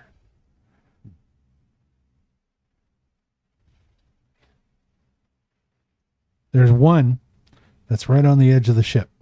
Yeah. There's another one here. There's another. Now they're a little bit big. They're still scaled for the size. The size is wrong a little bit, guys. Yeah. They're still scaled for the size. I got an idea. Say hi to D. Krog, guys. and Hey, nice to D. see Krog. you back. Pretty crowd. Welcome back. gonna do And this. Pete wants to know, does this mean that you are heroes of the city? We are not done the battle, Pete. We will see what happens. Maybe you will be. Maybe we Maybe. will be. Maybe we'll get the keys to the kingdom. Ooh. Yeah. Maybe we'll get a ship. That's what I want. We Yeah, know. We know. That We would be know. good. Yeah. 2, 3, we all 4, want 5, that. Don't jinx it. 6. Jinx it. I'm gonna say 6, 7, 8. Okay, so that's the configuration. That's what you're looking at. All right. All right. Those are the Vikings that are trying to sky skate to your ship. And what is the distance from this second, the one on the left-hand side? So I'm going to bring my mouse over here. Do you mean this one? No, the one beside him. This one? Yes. That one there? Yeah. Okay. Distance to that guy from where you are Yep. is, I'm going to say 75 feet. Okay. And so I'm using magic missile on him and activating the detonating spell that goes with it. So it will give splash damage to the ones that are around him. Nice. Okay, I'm going to rule that they're close enough that the splash damage works. I mean, it would, if we had the grid up, they'd have to be right next to him. But we're not playing grid right now. Is splash damage like Splash damage. His body parts flying and hitting his colleagues? No. Wow. Splash Yeah. damage is, let's say that you've got 3 people standing together and you throw a bucket of water at the one that's in the middle. Mhm. And the 2 that are close to him on both sides get a little bit wet. But they don't get the main bucket of water. They only get a little splash. Yeah, but I was making a joke. Oh. If you hit a guy in the middle, if his guts and whatnot are just going to go flying all Yeah. over. And I'm going to say these 3 will take splash damage. This other one is a little bit away from them. Is And the- he will not. The Okay. splash damage dealt is at the same type that the spell deals. So whatever Yes. is going on. I think it's force, isn't it, for a magic missile? Yes, it is. But she's also casting explosion or something? It's all part of it. Oh, okay. It's So I'm one going of to my say it's feats. force splash damage. Okay, so what am I doing to find out what? You're going to hit him with, you're not going to move, so you're hitting with all 3 magic missiles? Yeah. Okay, you're going to hit him with all 3 magic missiles. Roll 3d4s. I'm probably going to say that when you guys hit your next level, that I'm going to figure out how much extra damage magic missiles do again. Okay, 8 each. Okay, so you hit him for 8 and you make it splash to the other 2. Yeah. And each of them for 8. Yeah. I'm going to say that there's also a bonus of 3 points on that. We always added that force bonus of 3 points. Okay. So that means that you're hitting each of them for 11 points of damage. Good. They have to see if they can maintain concentration, because for them to skate, they need to maintain concentration, right? Would make sense. Well, like a levitate spell or any other kind of thing, you're going to require concentration. We're going to see if it breaks their concentration. If they roll an 8 or less, it breaks their concentration. So about a third. Ready? First guy rolls a 10, keeps his concentration, takes the damage. Second guy rolls a 13, keeps his concentration, takes the damage. Third guy rolls a 17. Damn, they're pretty good. We're not doing any bonuses on this. We're just doing it. So they keep their concentration, but they all take 11 points of damage, Okay, good. Nice. which I will Way to give go. them. And I'll hand you your spell token in a second. Okay. So, that's kind of cool. You can see them all little on the screen, all kind of zipping along, trying to get to you. Like All right. ants. And next. Next is Me. we had Lavinia, we had Percy, we had Lavinia. It becomes Josephine Smith. Josephine. What do you think? I am aiming a spear at the storm. Okay. That one there, you're going to aim a spear at him. Yeah. Lightning lance. Yep. All right. And that one is at full health still. I rolled a 12. You hit him. Yay! You want these 5? Oh, right. Yeah, I was about to just roll a 12. Well, you could. Thank you. No problem. You know what? Here's a spare cup. We're going to just pass this cup around with the 5s for when people are Okay, rolling. cool. So 4 and 7 is 11, plus 12, 33, plus 4, 37, plus 9, 46. Wow. 46, 46 points points of of damage. damage. Brilliant. Sharpshooter. All the damage, all the time. Fantastic. Okay, that means that it becomes Raven Alexium's turn and then Thaddeus's turn. So what do you think, Mr. Alexium? Well, I would like to hit. I would like to hit the ship that Josephine just hit, and I'm going to use another fireball attempt. It's that.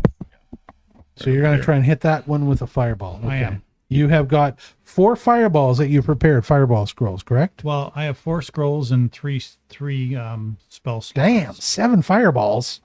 Yeah, That's gotta- pretty good for a big range battle. You might be able to help us take out this whole Well, squad. I don't think I could throw a spear worth beans. So All right, well, there you these go. I Probably a good idea to do it this way. Yeah, I think so. 13 plus Well, 12. it hits Oh, okay, cool. because they're big ships, so it's not like trying to hit a person. Yeah. I With don't the know. 25, I think you'd hit it. Yeah. Hey, not a great roll. I've got 10, 17, 18. Okay, so you hit it for 18 points and it starts on fire, which means that it's going to take 18 points on the next round unless it can resist. All right, so I got to take those 18 points off of it. So that's 4 points, that's 6. So 36 left. Dun, dun, dun, dun, dun, dun, dun, dun, dun, dun. And it becomes Thaddeus' turn and he rolls. 11!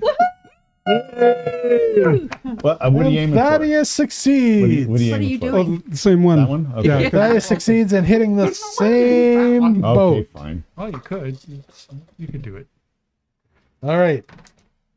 And what do you do Okay. for damage? For damage, 10, 19, 25, 31, and 7 is 38. Nice. Way to go. 38 Awesome. points, my That's friend. pretty good. And it has 36 points. All right. So as Thaddeus hits it, once again, the ship is on fire and is being consumed.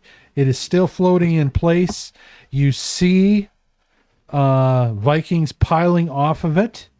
Over half the crew has been killed by the last 2 withering attacks. And the Vikings that pile off of it,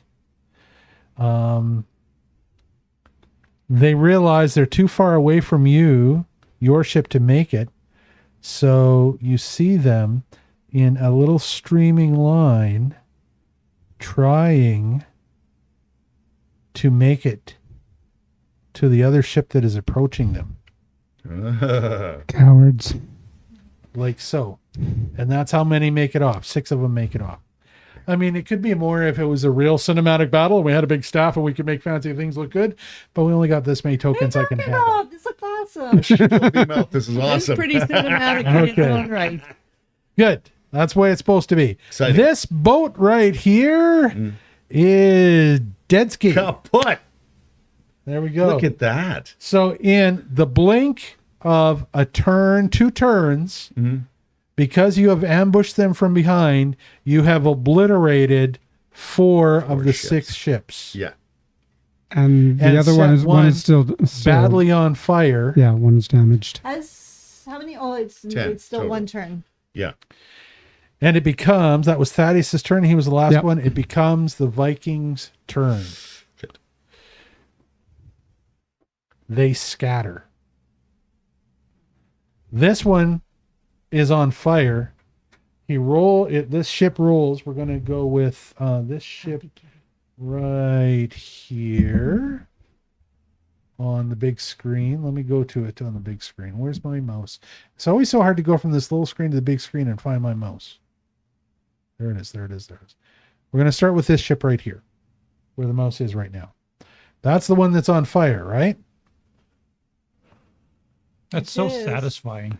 It's got 54 hit points, Fires. and it has to beat a reflex save, I'm going to say, of 15 to be able to reduce the fire to 20 points per round persistently. And with a 6, it does not, and it takes 23 points of damage, burning damage.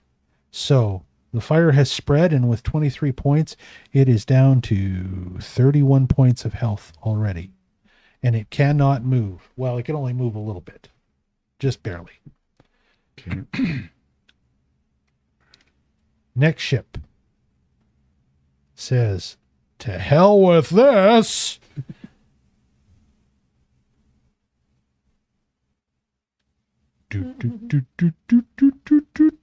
And Excuse me. tries to get out the fastest way it can. How far away is it at this point? Sissy. I'm going to say that it's 400 feet away. This ship decides the best thing to do is put as much distance between you and it as possible, and it also heads out and goes this way. But it's left the other ship that it was. It's cut ropes and Ropes. abandoned the other ship, Nice. Good. leaving a couple of Vikings stranded on that ship. Oh, wow. As it tries to flee the city, and I did include the city in this round of attacks, but we're going to say that as it tries to flee, the city unleashes full fire force upon it. While that is happening, seeing what has happened, these 2 ships have also cut ropes and are fleeing. Does our ship do anything about these air traveling Vikings? They are going to try and close the distance during this turn. It Yeah. hasn't been their turn. Yeah. I want to get rid of those guys. But we all Like do. pesky flies. And the last ship is this one that was already trying to exit too, and it also makes it to there. They are running. This ship has got a problem. It's got guys that are trying to get onto it, and it's got to try and somehow maneuver a turn to get out. And because of the direction it was coming, it maneuvers its turn. It gets to this point. Each of the Vikings tries to grab onto it, and 3 of them make it, and 2 of them don't and die, fall to their deaths. I'm going to say 3 of the 6 fall to their deaths. So this guy's dead. This guy's dead, falls to his death. And this guy's dead. They all miss boarding the ship. The rest of them and the ship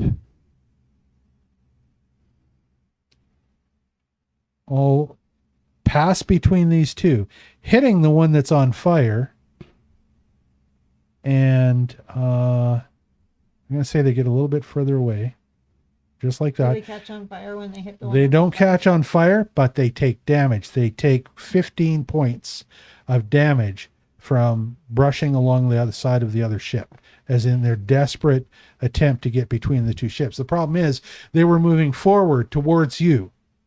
Now they've decided they need to take evasive action, and all they can do is try a hard right-hand turn to try and swing between those other 2 dead ships. One of them's fallen from the ground, but this one hasn't. And they brush up against it when they do, and they end up with 85 points because they take 15 points of crushing damage or like smashing damage hitting the other ship. So all we have to deal with now is just a few Vikings hanging out, floating in the air. Now it becomes the Mynnior's turn. First of all, I'm going to give the city its turn and see how it does against shooting against this ship. And I'm going to say that the city's lightning cannons. Which one? The one that's on fire?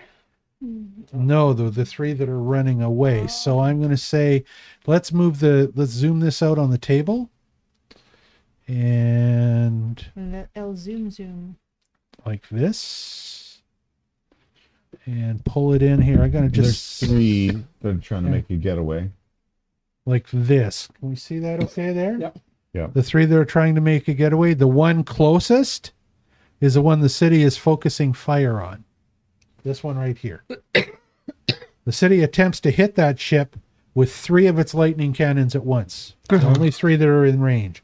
And rolls a 4 and misses Oh, darn. with the first lightning cannon. Rolls a 3 and misses with the second lightning cannon. And then rolls a 5 and misses with the third lightning cannon. Maybe Dad, far away. Dad. Too far away. We need to take my make up dice? for it, man. Oh yeah, I'm using Thaddeus's dice now. No. Oh dear. So it Did gets you guys away switch unscathed. Dice They, side. they switched Like- sides of the table, remember? No, I know. That's what I'm So those ships are fleeing, and it becomes the Mynnior's turn to deal with stuff. And the Mynnior that's about to be boarded decides that it is going to attack and repel all boarders. The problem with these guys that are boarding it is that there are still a few lightning lances around. Okay. Marduk orders the sailors not to use the full-size lightning lances, and then shouts to Obaz, and Obaz tells you can use yours because they're just our small ones, so we don't mind wasting those, but we're going to save our full-size lightning lances for future battles. Okay. Marduk also shouts for, while his sailors are preparing to repel boarders and attack these guys, for his 2 lightning cannons on the left side. They did not fire last turn. They fired the turn before that. They are now reloaded, and they are going to try and hit this fleeing ship that just took the 15 points of damage. Right. So both lightning cannons fire upon that ship. And the first one does 6 points of damage and misses, or 6 of hit miss. The second one does a 12 and then does a total of 5, 16 is 21. And 18 is 39. And 8 is 47. 47, and you got one more roll. On a roll. Damn it. Hold on. We've got to retrieve a die. You got it. You got it. You got it? Yeah. Okay. We just dropped my die. Hold it like this. 1. Wasn't even worth the 48 damn roll. points of damage. Does 48 points of damage to that ship. Now that ship has already taken its first blow, which was 15. So 48, 85 minus 48. How much is that? 85 minus 50 would be 35, so 37. That's how I add too, but my brain is no longer mathing tonight.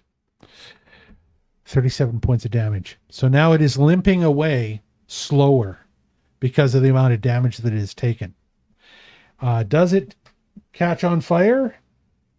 It's got to be a 15 or higher. With a 3, it does not. Wow, I do have Thaddeus' dice. Okay. And it becomes Percy Redfeather's turn. You know what? I'm a vindictive bastard. I'm going to take my lightning lance and throw it at that one. At that ship that's fleeing? One's fleeing. All right. Percy attempts to hit the fleeing ship. That would make sense to me. And does a 10 hit or no? I'm going to say 10 does not hit. Does not hit. Okay. I thought you said 10 and over hit. Wait a minute. Oh, Try that again, yes, boss. Mr. Sharpshooter. I'm going to say at that distance, 10 doesn't. Oh, yes, 18. Yeah. There you go. All right. So and you got where's our get the schwack of There you go. the cup of happiness. And the cup of happiness generates 10, 11, 12, 13, 14, 22, 23. Only 23 points of damage. 23 points of Oh, damage. Well, I mean, these are D12s, and they were all like 1 and 2 and 3. One It's kind of bad. Still That hit 'em. happens. Yeah, I guess. 4. And it has 14 points. You always roll really Left. well. You're due for Which a means not great roll every once in a that while. you hit it in the mast, the sail is almost all completely shredded, and it's barely creeping away. Okay. And because it is so badly fatigued, having lost 86% of its hit points, it is only moving 50 feet per turn. And it becomes Lavinia Rose's turn. Mm. What do you think, ma'am? Where am I in comparison to these guys that are boarding? Well, there's one that is trying to hold on to your ship and stop himself from falling, and he's also seeking cover right now while the sailors on your ship are attacking him. See what I'm saying? Mm-hmm. The other ones are trying to get to your ship. So if I go to the adventure screen, I can put it on the screen behind me so you can see better. And what I'm going to do is I'm going to just zoom right in so you can see this is what's going on. There. All right? Yeah. These ones are the ones that you damaged last time. I forgot to give these guys their movement. Okay, this guy makes it to here. These guys make it to here. And they're just about ready to board. Well, So they're just over the railing and they're like they're like that really 25 looks feet away. like another magic missile. You want to magic missile them? I want to magic missile the guy in the middle and then splash. Roll for damage. No. The force. Oh, roll. Great. And how many am I? Are you upscaling it, or are you just rolling a level 1? No, I could upscale it, couldn't I? You'll add a D4 every time. Yeah. All right. Wait, is one magic missile 1d4 or is it Actually, 3d4? no, if you upscale, it's 3 more magic missiles, isn't it? I think so. I'm going to rule it is. So if you upscale it 1 to a 2, Yep, that's what I'm then doing. it in hand is right now. 6 magic missiles, 6 d4s. Okay. Which would be what we Horse The barrage. gratifying sound. Twang. 6, 7, 8, 9, 12. It'd have to be a 13. level 3. You'd have to cast it as a level 3 So you spell. got to give me a level 3 double it. instead of the 2, hon. All right. You fire 1 additional shard for each action you spend if you do Then it to give a me level back 3. my 2 and I'll give you 6. So you said 12, Mhm. and you get 3 points of extra force No, damage it's- besides sorry, that. It's 13. 4, 6, 7, 8, 9, 12, 13 points. 13, you get plus 3, so that's 16, and I'm going to apply 16 to all of them. Nice. So all these guys have taken that 16 points of damage. And I'm just gonna Pretty round good. it. Thank you. I'm just gonna round all their lives to what I know. Like Thank annoying you. little Say what it is. wasps, right? These Yeah. Aesir flying Vikings. Little wasps. That's the end of Lavinia's turn. Belly Did- button. Like Josephine, 14-foot tall little Yes. wasps. Yeah. there's nothing you can do They're on your much bigger turn. than- No, I Josephine. just What? was just I mean, Lavinia's turn. asking whether Why? Josephine, it's your turn. You can do whatever you want. Thank you.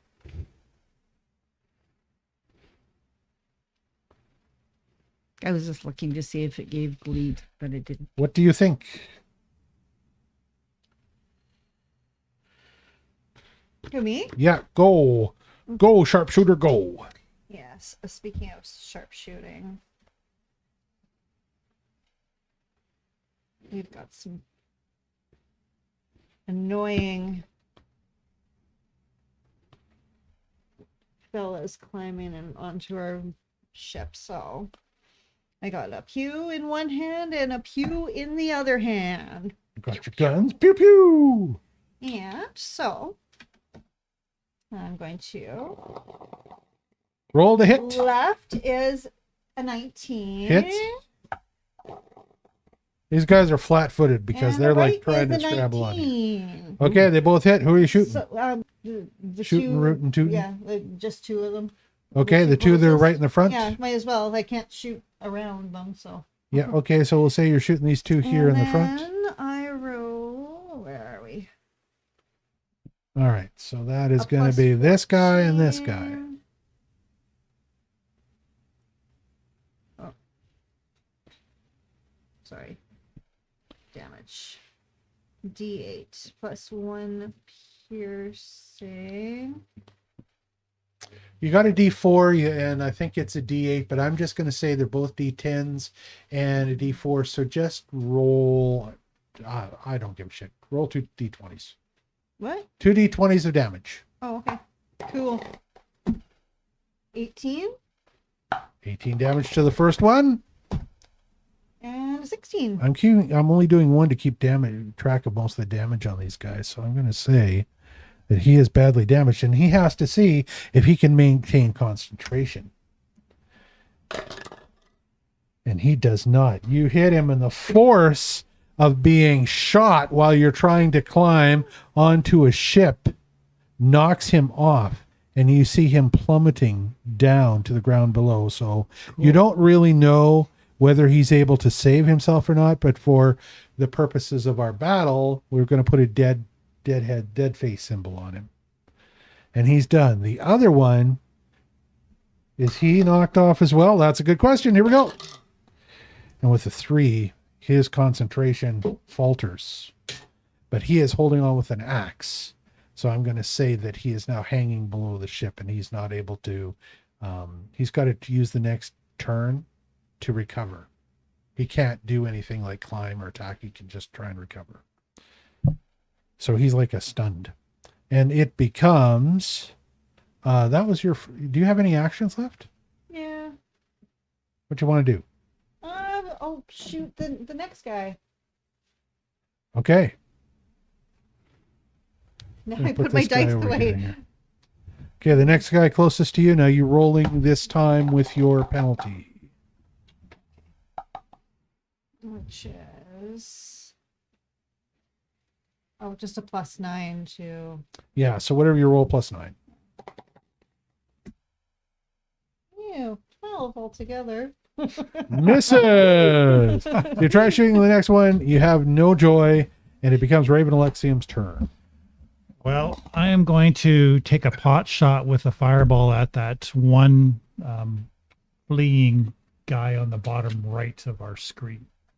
You can just barely see him on the tabletop. Are we talking about a boat? It's a boat. Yes. Yep. It's on the bottom right. On our screen on the display. It's Oh, that's person with a right. He's horse. still there. Yep. I forgot. Okay, let me move the table so that people at home can see what we are talking about. I forgot. He's right there on the bottom. There he is. Yep. He's way out, but I said he was about 400 feet out. Okay. So you're going to take a shot at him with a fireball, right? 16 plus 12. Hits. Because these guys only have a 10 armor class. Yeah, but I had to say it because it made me feel good. Yeah. All right, you hit him, but it's not a crit or anything like that. 22, Now he's at- 22 points of fire damage. Okay. He's at full health. So you knock him down to 88 points. And Yeah, 78. fire begins. 78? Mhm. Yeah, you're right about that. 78. And fire begins. And that next turn will be 22 more points of damage to him Nice. as he tries to leave. But he is only impeded a little bit. He's down 2 levels of fatigue. So he's down to 130 feet per round to get away. That's the end of Raven's turn, and it becomes Thaddeus's turn. What about you, Mr. Thaddeus Poindexter? is going to use his trident Nice. All against right. this last one to finish it off. Last what? This Oh, guy. the one The that's ship? just trying Yeah. to escape. So Thaddeus takes aim at the ship up that's closer to the top of the screen, Yeah. right about here. And that ship is eking along with 14 points of life. Roll to hit. Actually, it's a basic reflex. It says DC 25 basic reflex save. For the ship? Yeah. Okay. Let's see. You know what? I'm going to say for ships, the weapon works like a lightning lance. If it was a person, I'm going to say it would be reflex. Ship doesn't have any reflex save. Oh, God. Here we go. What do you got, Mr. 15. Yeah. And you Yeah. hit it. And That's good. And the so dice- you need the Oh, I'm magic sorry. cup you of, need the cup of the cup of many of the dice. cup of damage. many dice. Cup of damnage. Okay. 12, 15, 16, 19, 26. So as Thaddeus's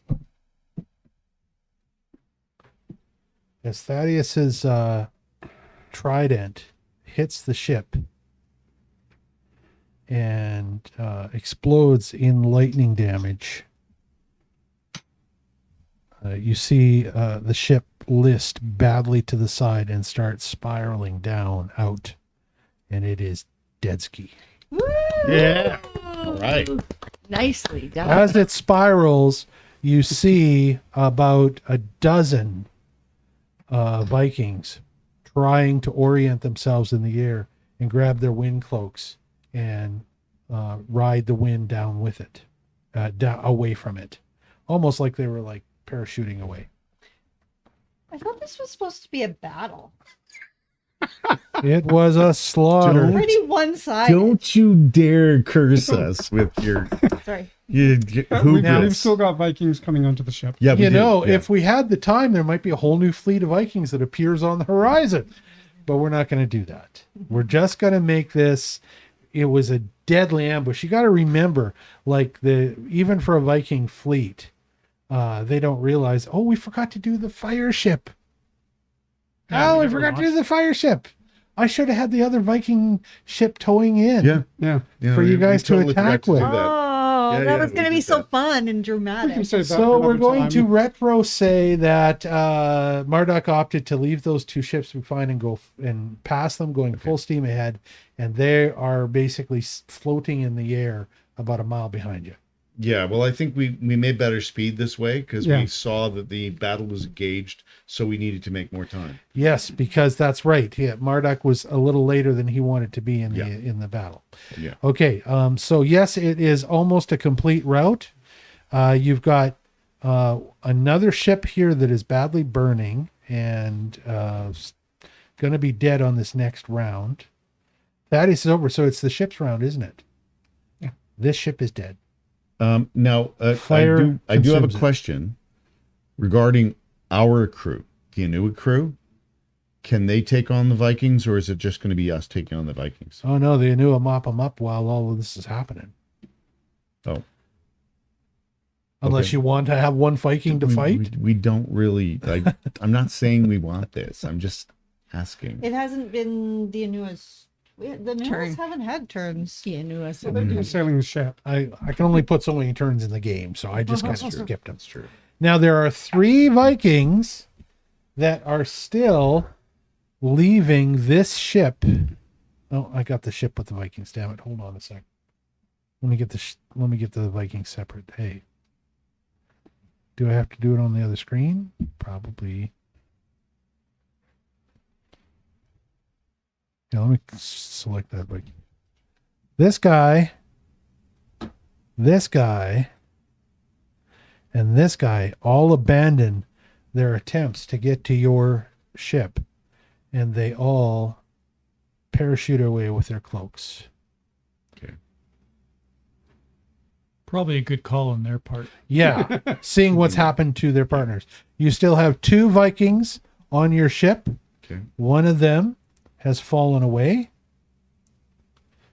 These 2 are trying to clamber onto your ship. This one is here.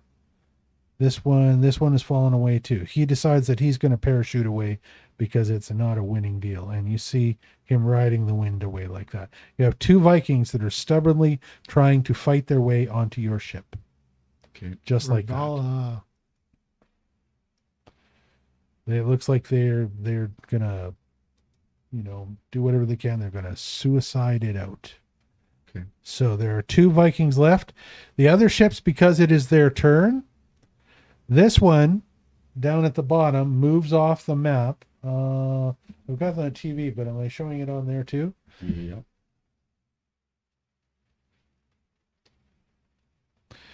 He moves off the map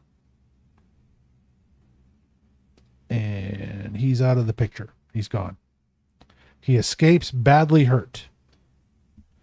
These 3 that are at the top, Mm-hmm. let's go to the adventure screen for the top. These 3 that are at the top also escape. So all told, 3 Viking ships do escape.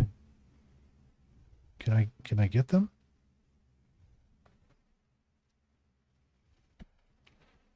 Do escape the battle. So about less than a third of the fleet survives the massacre. That's what it was. It was basically a massacre, as you And said. you are still in combat because there are 2 Vikings clinging to the ship. Okay. They are being attacked by the Anua. The Mynnior goes before you do, doesn't it, Percy? Yes. Let's find Mynnior out what the first in Mynnior me. does to them. Would be the Anua. Yeah, the Anua sailors vastly outnumber them, club them to death, and they fall to their deaths.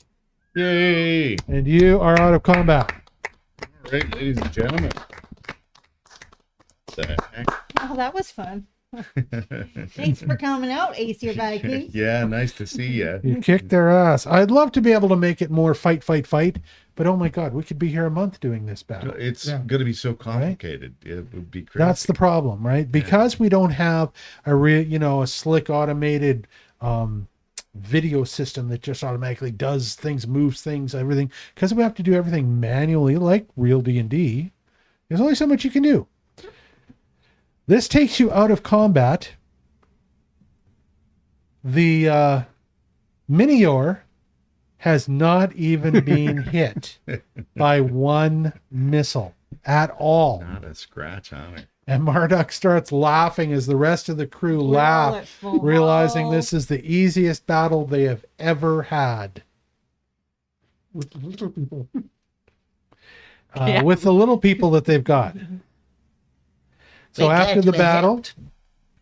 Marduk talks to Obaz for a little while, and Obaz comes up to you and says, Marduk plans to seek permission to dock at one of the sky docks tonight. He has opted not to go after the other escaping ships, but there will be others that do that instead. And he wants to resupply after your previous battle to this one, patch up any last remaining holes, and then he's really got his eye on that half a treasure that Quilius Quacksilver promised him.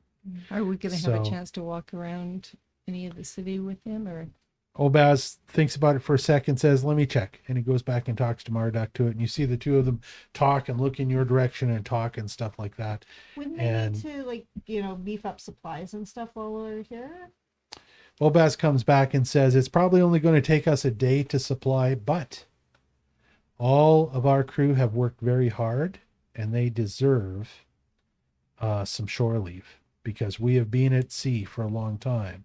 So you have got 4 days of shore leave, Woohoo! assuming that nothing untoward happens.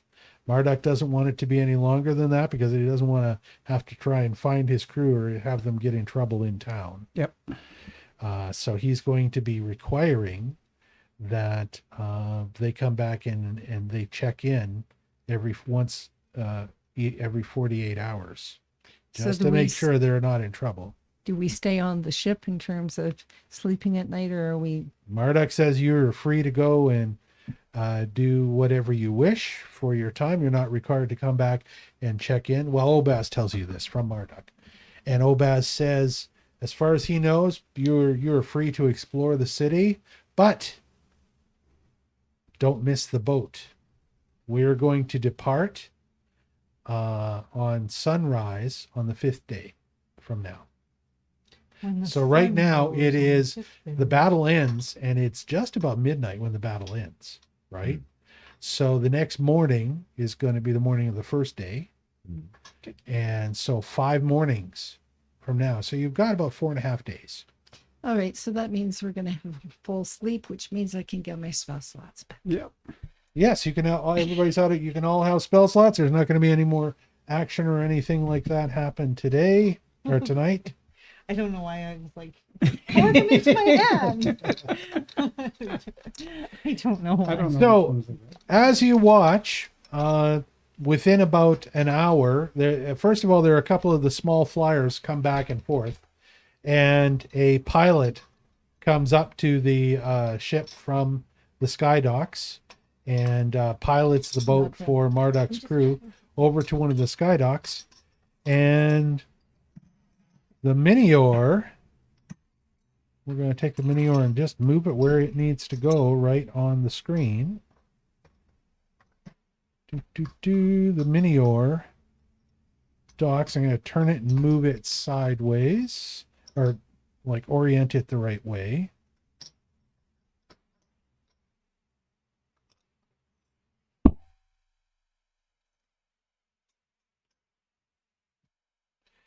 And we're going to just take you guys. I'm going to put you on the Mynnior still. Oh, I got one extra dude there. These guys are all gone. Delete, delete, delete. Hey, oh, wrong button.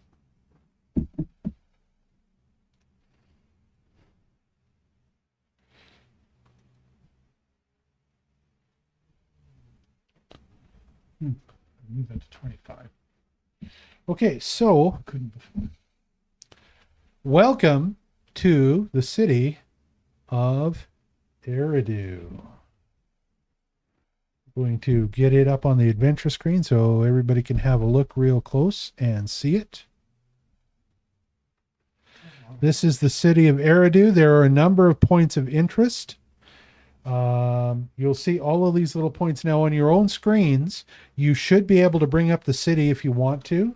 You don't have to, but if you want to on your own screens, you should be able to click on any of these little white points of interest to see what they are.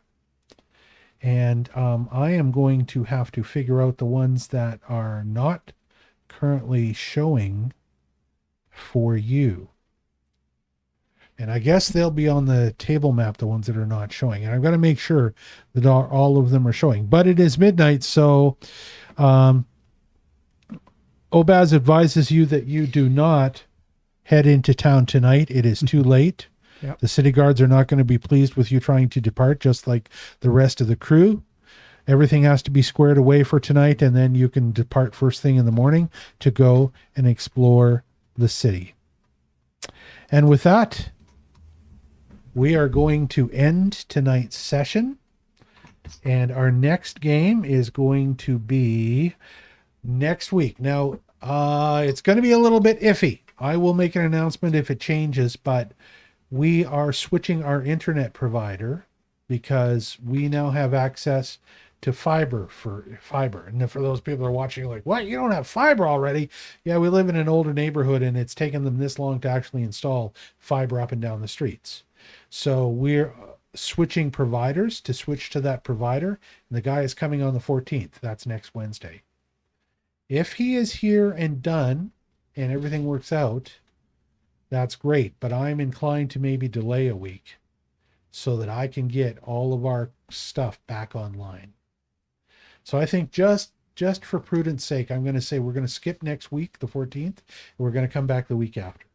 Because that way I will know that all of our systems, everything has been switched over to the new internet gateway that we have installed in the house.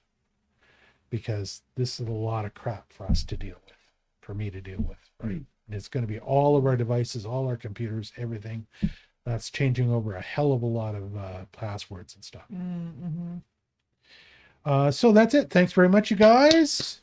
Thank you. Very exciting. Excellent evening. Anything you guys want to say before we go? Anybody have anything else they want to mention? I just want to say thank you to Pete and D Kong and our friend the Pink Captain and Sugarberries for coming and watching us tonight. It's here too. Yes. Oh, yes. Yeah. Hey, Sugarberries. Hi, Sugar. Oh no, she's not Sugar, right now. sugar. I don't think she hasn't talked in. I also want to point out to anybody that's watching, and this is especially for those that might catch this recording, that if you're looking for the rest of this story, you check out our live broadcasts for our last 30 sessions, and before that, our recorded videos on our Wildermage channel, Wildermage. Now, we are looking to possibly update that name to Wylders Game in the future. If that happens, then I'll let you know. But right now, the name of our channel is Wildermage, Wildermage, and the name of our website is Wildermage, Wildermage.com. So if you want to see the rest of the story, or there are parts that you missed, or you want to watch more video of us, go back and watch some of our old video about the story and how the Wylders got to the point they're at. We welcome you to join us on Facebook, on our Facebook page. Yes. And also on, is it Patreon? Yeah, we do have a Patreon site, and there are even some posters available there. So you could check that out too. Although, honestly, because I'm just a one-man show, most of that stuff doesn't get updated very much. I've got some help from Amanda, and I mean, all of us as players pitch in for game-related stuff, but for social media, generally, we don't do very much just because, man, there's not enough time in my life. So we'll do what we can. And we really appreciate all of you helping spread the word and bringing people to come and see us. You are Yep. our strongest We're a force. hidden gem. That's what I think. Yeah. All right. Thanks, folks. Everyone have a great night. Thank Hi, you. And we'll everybody. see you in Good 2 night, weeks. everybody. 2 weeks.